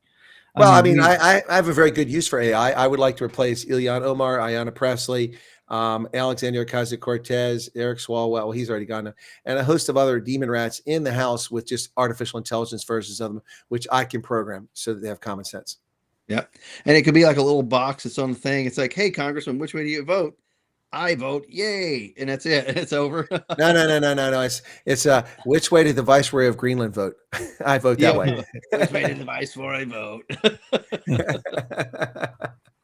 It's an automatic. They automatically cast the vote. So, was there any truth that Trump? We did hear Trump kind of nodded towards Mexico a little bit, right? But I don't know if he would really. We were questioning if he was going to go into Venezuela a few months ago, and there he is. But yeah, he kind of hinted towards Mexico a little bit. I think he told Mexico that he would go in and sweep up the cartels, but not invade Mexico proper, if you will. Well, he wouldn't go after Sheinbaum because she is the legitimate leader of Mexico, but yeah, that's what we're talking about is drug cartels and stuff about cleaning up and that's what Maduro was. He was the head of a drug cartel that was masquerading as a president who stole an election anyway. Yeah, the revolution. What was it? The revolutionary something of Colombia. And they used to actually be with Colombia. Then they were with Brazil, and then recently with Venezuela. So they were he was working with them as drug cartels, and then there were other drug cartels working among that. Right. Plus money laundering in their banks and other things going on, I'm sure, behind the scenes. And also the human rights atrocities that go on there daily. Well, they couldn't sell their oil, which they had an abundance of but nothing but a discounted price to some of the worst nations in the globe. So I guess they were trying to make it up somewhere. But you know what? You can't be people don't understand Venezuela selling. It was cocaine we're talking about, right? I don't think it was fentanyl or anything. Fentanyl's coming out of Mexico. But just the same, cocaine has a big impact in the United States. People don't realize how economically crushing that is for us. How much it costs us in the billions and billions of dollars. Them running their illegal criminal organizations in our country is really hurting us detrimentally. Right. And all the byproducts, all the other drugs that you can make out of cocaine as well, crack and so on and so forth. I mean, so many things that they can make out of that. Just, it's not a high you want. Like cocaine give you a little bump and you get some energy for a while, whatever. Crack, man. What's your preferred use of cocaine there, Todd? Tell us. You want to freebase it? You gonna snort it? What you doing with it? I've seen people who've done cocaine and they just have a lot of energy. And I've seen people who do crack. They don't have homes and they don't have clothes on. They're outside. Yeah, crack is a quick short high. And yeah. Crack is I'm gonna go outside for the next couple of years till I die. Yeah, we all seen the Dave Chappelle show. I'm not making fun though. I mean, it's sad. I was just curious about Todd's extreme knowledge of the drug culture. I'm just saying. Can I see a license registration, please? It's on the back of the car, isn't it, man? No, I think he isn't wrong though. His assessment of things. I mean, I've known people growing up. He is. I'm just teasing. Yeah. Um, I mean, No, but yeah. the good this is isn't. the good is for Todd and I is that this is something we just didn't see for the most part. We're in the military, and you get caught doing that stuff, you're out. We have frequent Right. drug testing, so which is Yeah. good. We can't have people operating heavy equipment, artillery, and tanks that are high or No. drunk. It's not a good idea. No.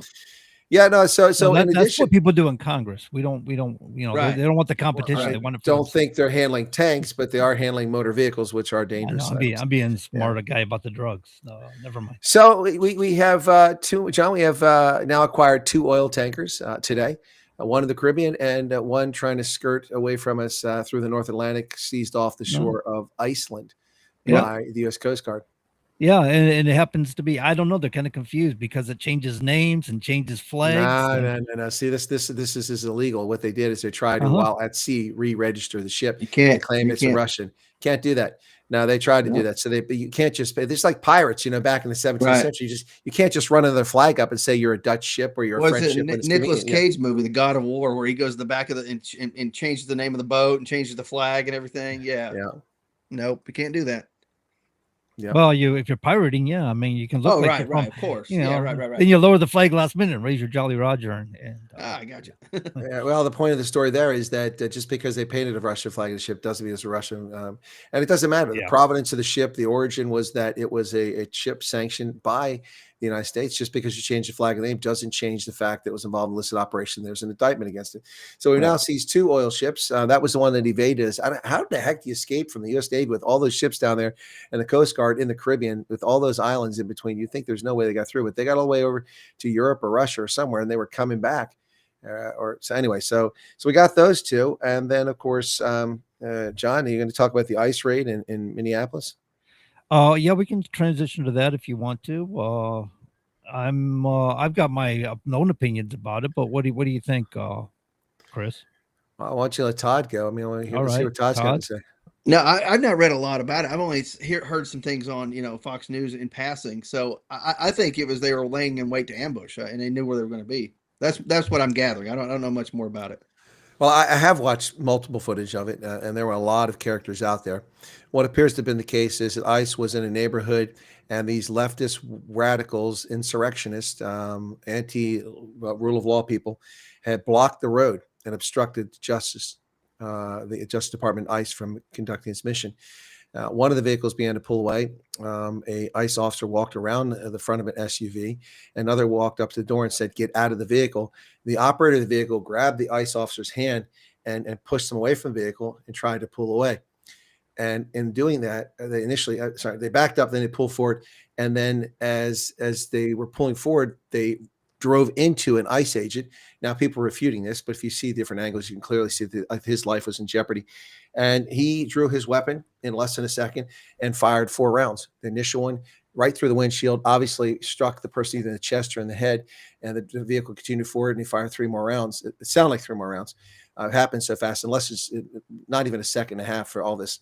And then the vehicle rolled down the street and smashed into 2 cars. The woman who was, I guess, an American citizen, a resident of Minneapolis, was dead at the hospital. She was probably died before that. Some odd photographs, though, with these lunatic professional agitators out there running around screaming, "Murderer, murderer."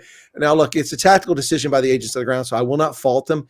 But there were dozens of ICE agents out there in multiple vehicles. They didn't really form a cordon or a security perimeter. They allowed these idiots to run through. This one woman screaming ran down all the way up to the vehicle within inches, contaminating crime scenes, yelling murder, "What the F are you doing? What the F are you doing?" In my view, there should have been some better command and control, and these people should have been zip tied and muzzled and locked up and arrested for inciting riot and for interfering, obstructing with law enforcement. They should be in federal prison after conviction for obstructing law enforcement. That's my take on it. And we're hearing first the governor of Minnesota makes a threatening statement saying we need to get out there and protest this, instead of using a rational voice saying, listen, let's not get this situation overheated. We'll have to see if this was justified or if it was inappropriate. But instead of that, he's not a real leader. Stolen Valor, Tampon Timmy is a scumbag, and he incited violence. Later, after realizing what he'd said, he comes back and says that he tries to calm the situation down a little, but it's too late. But it gets even worse than that. The useless leftist scumbag mayor of Minneapolis said, ICE, I have a message for you. Get the F out of Minnesota. You know what, buddy? I got a message for you. Get the F out of America. Why don't you go to Ontario? That's a nice place for people like you. Hold on. And we're not done. The slimy former Obama dirtball, Keith Ellison, the criminal in chief of Minnesota. He is out there inciting violence and telling people to protest and obstruct federal law enforcement. And on top of that, Ilhan Omar opened her K-hole up and put herself in a box. I think she's going to find herself being removed from the House of Representatives for too much longer because of the shenanigans. But all these officials are inciting violence, inciting up in the temperature, and then blaming the federal government for not cooperating. The federal government is trying to cooperate. You refuse to cooperate with federal law enforcement. That's what has caused this problem. And you should have seen the mob out there. These are insurrectionists. We have an insurrection which started in Minneapolis with George Floyd and has come full circle back to Minneapolis. These people are not Americans. They don't respect the Constitution. They don't respect law enforcement. They hate America. Just deport them. I don't care if they were born here or not. Deport them to Canada. It's a nice place for them to go. Right. Absolutely. But you got to think the people you just named, Tim Walz, Ilhan Omar, Ellis, and many others involved in right now a $7 billion fraud case. I mean, they're probably $9 billion. Okay, $9 billion, and their hands are right in there. And that's how Tim Walz is not running for re-election right now, because he knows he's caught. He figures this will diffuse it if he just walks away. Let me tell you something, Timmy. You're going to be in prison soon, buddy. I hope. So do I. I mean, these people are dangerous. They're the ones that started this crap in 2020. This false narrative that George Floyd was murdered by Derek Chauvin, who's been in prison for not committing a crime. The man sat for 35 minutes in an automobile, refusing to get out, being obstinate with law enforcement, obstructing traffic after trying to pass counterfeit bills. And the story they never tell you, calling this a racist story, was that there was an Asian, a Hispanic, and a white officer. The only and one they went after, it was Chauvin. And here's the deal. There was a black man in the vehicle with that clown, George Floyd. When the police came up and asked him to exit the vehicle, he politely exited the vehicle, provided his identification, answered their questions, and was released.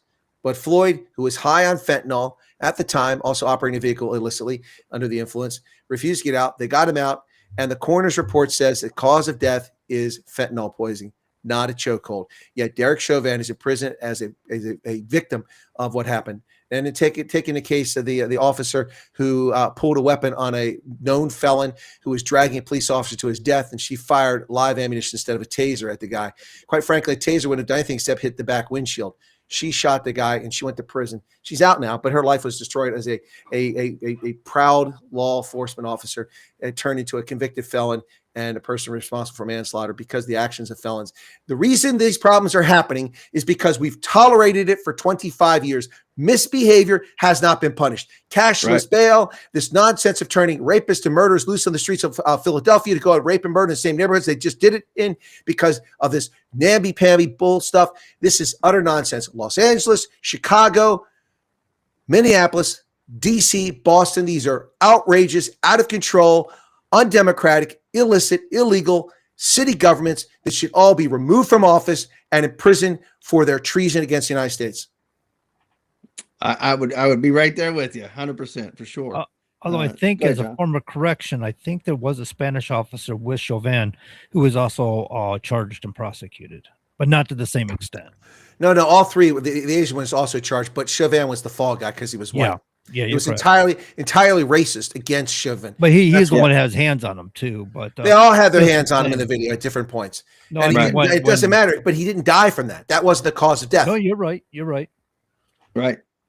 Yeah, I didn't mean it to be argumentative. I mean, no. But I thought you had said they only charged him. So no, he was the only one. It was the fall guy for us. What I meant. But if he didn't have those drugs in his system, that chokehold that he was in for a brief moment would have been nothing more than okay, I'm good, and he's going to act normal. He's back to acting normal. It was the drugs that killed this guy, not the chokehold. The thing about it too, when you say that, you got to realize people on drugs aren't in the right frame of mind. No, I'm saying, but if he wasn't on drugs, realizing these matters is you have a responsibility in society, and if you're going to do drugs and you're not in the right frame of mind and you're out of control, you're responsible for that. It doesn't matter you weren't in your right frame of mind or not. It doesn't matter that you were inebriated on drugs or alcohol or anything else. Right. You're still responsible for your actions. You should be 100%. And I think you shouldn't get off on say where you get manslaughter whenever it should be murder just because you were high or on drugs or drinking and driving. I'm sorry, that's a murder in my book.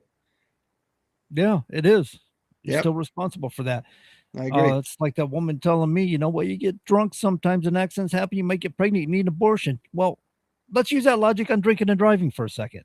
Yeah. You can't do that, can we? Accidents happen, 2 people die. Oh, but then where are you? Yeah, right.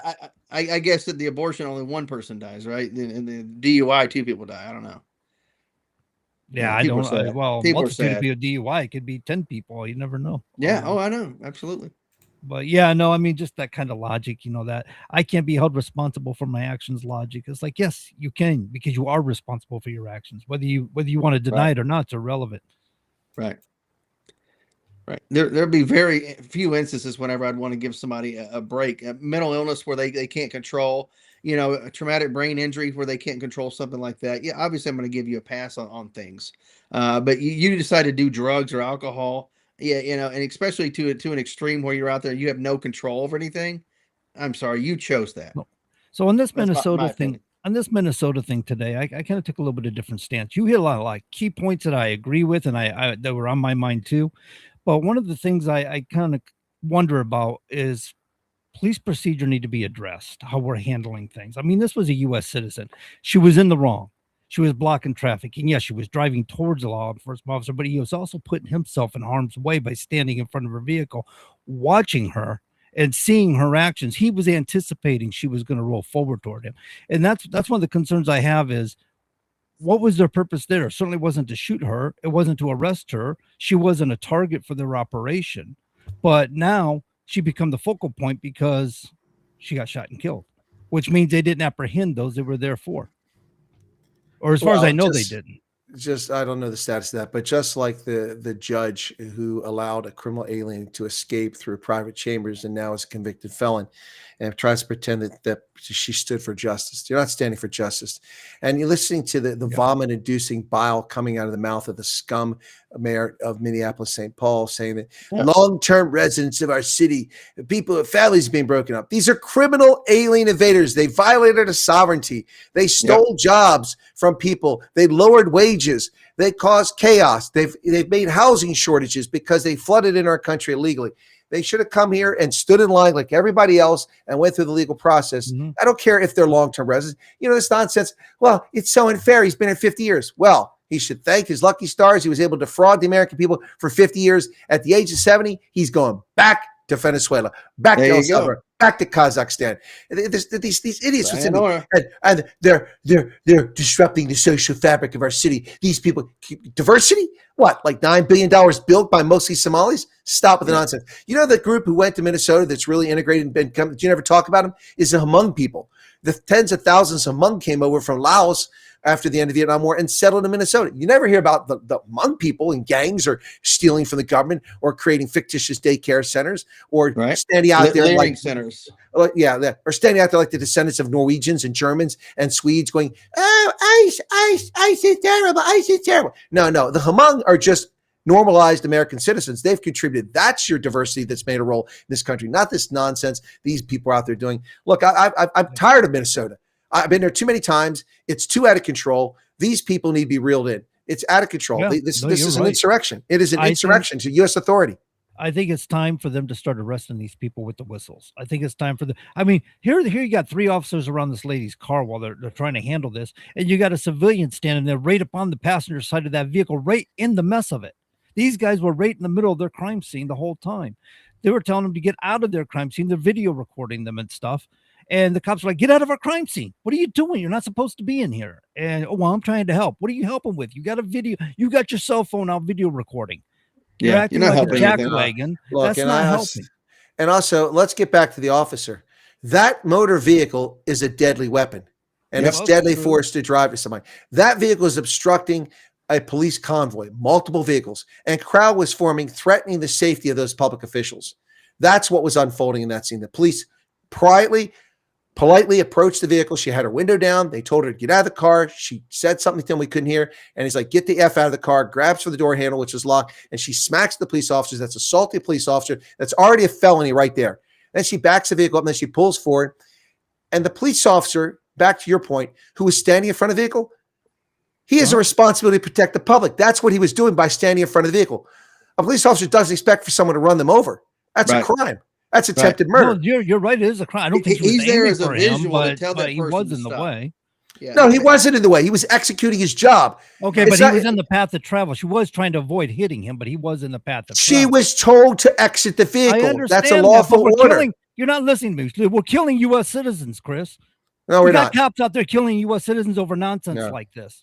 No. At some point in time, we got to stop it. We got to take control of it. We needed for Minneapolis police to be down there to do crowd control. Right. But did you And- see and how they- many? Did you see how many cops or how many ICE agents had how many vehicles there? I counted at least a minimum of 10. Could they not have barricaded her in Well, and apprehended her? Could they no, not they have couldn't. used another method? Did they have to They be like should the have had Keystone local and cops? state police Could they there have? to back Could them they up. have had communications and a strategic plan to prevent this sort of thing from happening?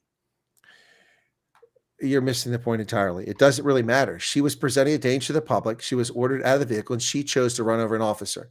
I That's what she understand chose to do. that. I understand the cop didn't do anything illegal. I understand that he won't be charged for it. He won't go to Well, jail look, for it, he's and nor white, so he'll should he. probably be charged with negligent homicide. Who cares? So, Because he's white. my point is, do we need to develop better strategies? I mean, we do see the signs. I of already the cop gave cars you that my say strategy. serve and protect, and the cops of Minneapolis were not willing to participate to serve and protect. Right. We And then have- they have the audacity to claim that the problem is the federal authorities are non-cooperative. No, you're the non-cooperative ones. If Minneapolis police had cooperated, this likely never would have happened. Right. Likely They never would would have pulled. They would have pulled the security. They would have stopped all the traffic at all the intersections. ICE could have went in there, did what they needed to do, arrest, detain, whatever the individuals, leave the area safely and cleanly. Then Minneapolis police rolls in behind them, make sure nobody follows. And them. we They go would to- not need 2,000 ICE agents in Minneapolis if they were right. cooperating. That's my biggest Right. concern. I saw no strategies there. I saw I chaos. don't agree that there's no strategies, and I didn't see chaos. What I saw was a failure, which I believe, as I said before, was a tactical decision not to incite a riot because they were everywhere. They were on all sides. They were driving through the neighborhood. These people sabotaged them. You can't plant every single street in the entire city. These people sabotaged them by blocking the road. They had a huge convoy. And I think the lead vehicle actually was ahead of it, and that vehicle was up there and his ICE agent there, and they got in between those vehicles. The officers politely exited. Watch me, leisurely walks up to the vehicle and asks her to get out. And then she refuses, and the other officer says, get the F out. Oh, and he she was- escalates the situation. He was non-threatening. All He the was very officers non- around there were he had- being he- he- non-threatening. He had his hands up like this where they could be Right. seen. He wasn't holstering a weapon. He walked over nonchalantly, and she lipped off to him. And he asked her to get out. She blew him off. And then the other officer came up and said, get the F out of the vehicle, reach for the door. And she attacked the officer, and she backed up, and then she pulled forward and ran at an officer. And I don't want to hear how the tires are charged. All these people, like little frame by frame. That officer had less than 1 second to make a decision, unholster that weapon and fire. And not only did he do it, but he struck her right through the windshield. You can see where it went. So Now, whether the other 3 shots were necessary is a debatable point. But we weren't there. All that happened in less than 1.2 seconds. Right, You're, but you're you're right. trained That to was, but shoot- that's the result Yeah. of preemptive thinking or preemptive training. Yeah. He was trained in these regards. If they're threatening Right. you with their vehicle, this is how you respond. So that's the question. Do we need to think of different strategies? I mean, what I mean is, do we need law enforcement to approach things in different strategies? I'm not trying to be a leftist here. I've heard the BLM arguments and all this. No. other I stuff. have another But- strategy. I have another strategy. You come in armored vehicles, you bring 150 law enforcement officers, and you have caseloads of zip ties, and you have 5-ton pickup trucks. You load themselves, and they let them freeze in the back of that while they wait for the rest of them. The And water you just cannons start. are There you go. amazing. Water cannons in 20-degree temperature in Minneapolis will be a fun experience for these people. And you water cannon them, and when they fall down, you go over and you zip tie them, you gag them, you put them in the back of a 5-ton, you take them off, and you charge them with federal crimes of obstructing justice and interfering with law enforcement. And in addition to that, endangering public safety and inciting a riot. And if you want, take it as far as insurrection for the leaders of it, and put them in a There you federal go. prison and So- bail at $250,000 per head. I got There you a comment here. Sorry, John, but I'm going out on a limb here. South Africa never took crap in the 80s, and soft policing has created the most unlawful country rigged with the highest crime rate in the world. And I agree with that statement. I don't think we should have soft policing, but I don't think we should necessarily be point blank firing a gun in somebody's face. while No, we're- but let's speak here. No, he didn't just walk around and pull a gun out. He was threatened. His life was in Right. danger. He walked up to the vehicle peacefully and calmly, and she chose He to moved raise out of the the way. temperature. What did the gun accomplish? What did No, the he gun was- accomplish? He was hit. Well, he what was did the hit. gun accomplish? Explain to me what the gun accomplished. At the It end of the day. stopped the threat to other civilians in the street and other ICE agents down The the car street. was rolling past him and went down the road and rear-ended another car and hit a telephone pole. As It could've been opposed to anybody driving, in the way when it as was opposed to driving away. driving away at 45 miles an hour, running over pedestrians at a crosswalk. So, but you're more what you're saying, John. I think is more the tactics that they use, the escalation. I of force, saw if a you will. pickup truck pull up to the car. Two guys get out and run towards her car. No, they did not run. They was walked. moving at a pretty good rate of speed. No, I've got the video right here. I'll play it. Either way, the point is, could they not have put that pickup truck in front of her vehicle where she had nowhere left to go, and then take care of matters? How in the world is she supposed to get in front of her vehicle when she's obstructing their path going forward? There was already another vehicle in front of her vehicle, other than the fact that an officer was standing in the way. No, that was two vehicles that pulled away that were civilians obstructing. They used good judgment when the police told them I saw vacate. one They vehicle pulled away. go around her prior to the pickup truck pulling up. Oh my goodness. Okay. Well, look. All I'm saying, I'm not saying go soft on crime. That's not what I'm saying at all. I'm not saying that, better strategies. No, the strategy was fine. So you're saying they should review their tactics, if you will. No. Yes. Which I can guarantee you. Now that somebody's been shot, every time they shoot their firearms, in a situation like this, I guarantee they're reviewing their doctrine. So what you're saying is they need to review their doctrine, and I dare say they probably. I think basically what they had a problem with crowd controls. What they had, these people are getting away. And these people are exasperating the circumstance and creating this sort of situation. So you can't just sit here and put it on the cops altogether. It's the cops, because it's not. Because when you have a crowd like that, they're escalating emotional levels. And so what would you have done, John? What would you have done as an ICE agent in that situation? Well, that's what I'm getting at. Truth of the matter is, when they rolled up on it, they had to make a split decision, and they decided to stop the pickup truck prior. No. The vehicle was stationary when they approached it. It wasn't moving. Exactly. But their pickup truck was moving, and they could have parked it in front of the vehicle to prevent her from getting away. Then if they wanted to arrest her, the point was they were trying to get out of the vehicle, right? They were going to arrest her.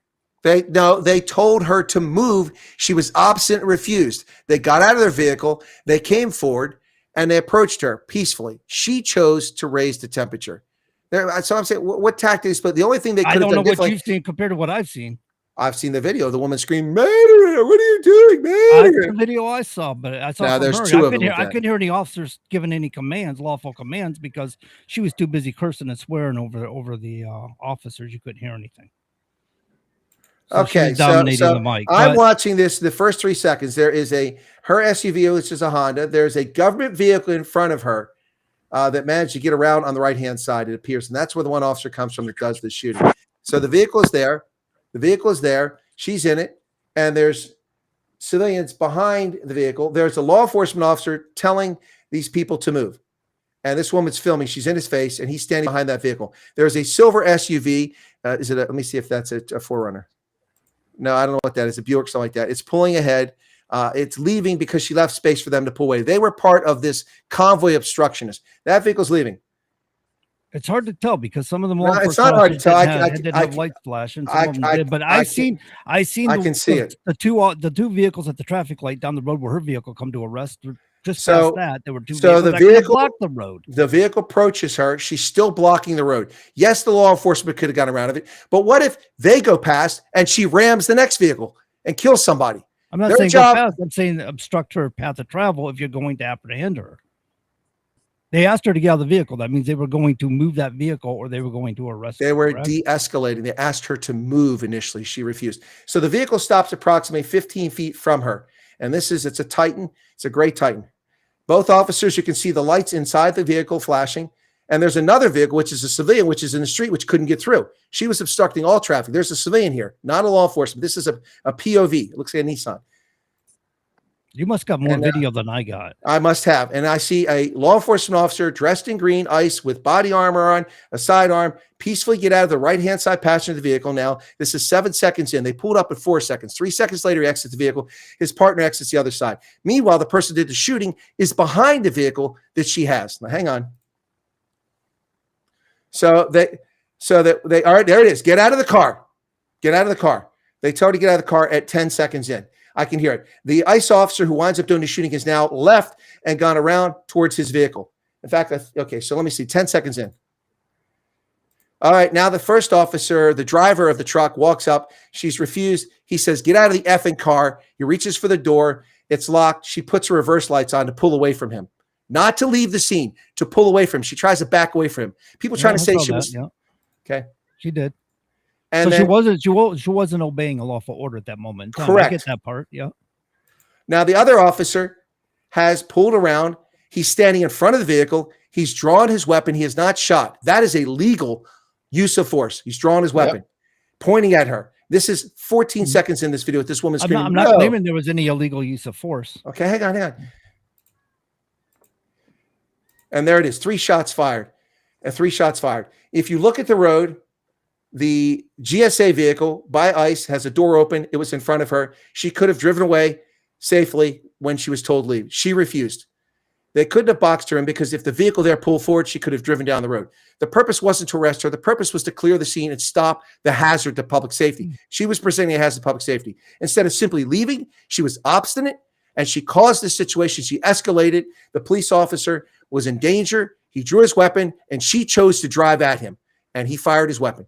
And that's the end of the story. Now, he'll probably see his career destroyed, maybe even go to prison over this leftist lunatics in Minnesota. But the bottom line is that I see nothing in this video that says he did anything inappropriate. She escalated the situation. The fact is, this culture of disobedience to law enforcement is what caused this situation. These morons think it's okay to be rude and disrespect law enforcement. Listen, I've been harassed by a cop that lives near me.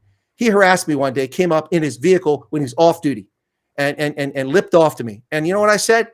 I said, okay, I'm sorry. I don't know what the issue is here. And I kept my hands out, didn't put in my pockets because I was walking on the street. He was in his vehicle. I tried to lower the temperature rather than raise it. He was completely wrong. He abused his authority, misused it, and he was completely wrong. He was talking to the wrong person. I wasn't the person that did what he thought happened, but he harassed me. But you do not, because it's a tense situation. She was in the wrong in every way. She did deserve to die, but she also had no right to endanger the safety of the public and endanger the life of that law enforcement officer. And she, like Ashley Babbitt, is the architect of her own demise. Oh, I agree. If people don't agree with me, that's where I stand on this. I agree with that point. I'm just saying, could it have been handled better? And that was my question. Could have been handled better. Yeah. Absolutely. In the heat of the moment, Yeah. and split-second decision making, I understand all that.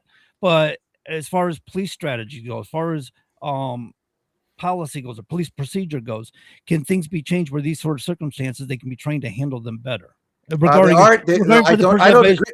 agree that they handled it poorly. The only thing I think they handled poorly, but again, I leave it may have been a tactical decision at the time, is they didn't secure the scene. That's the problem I have. Yes. They had dozens of law enforcement officials there.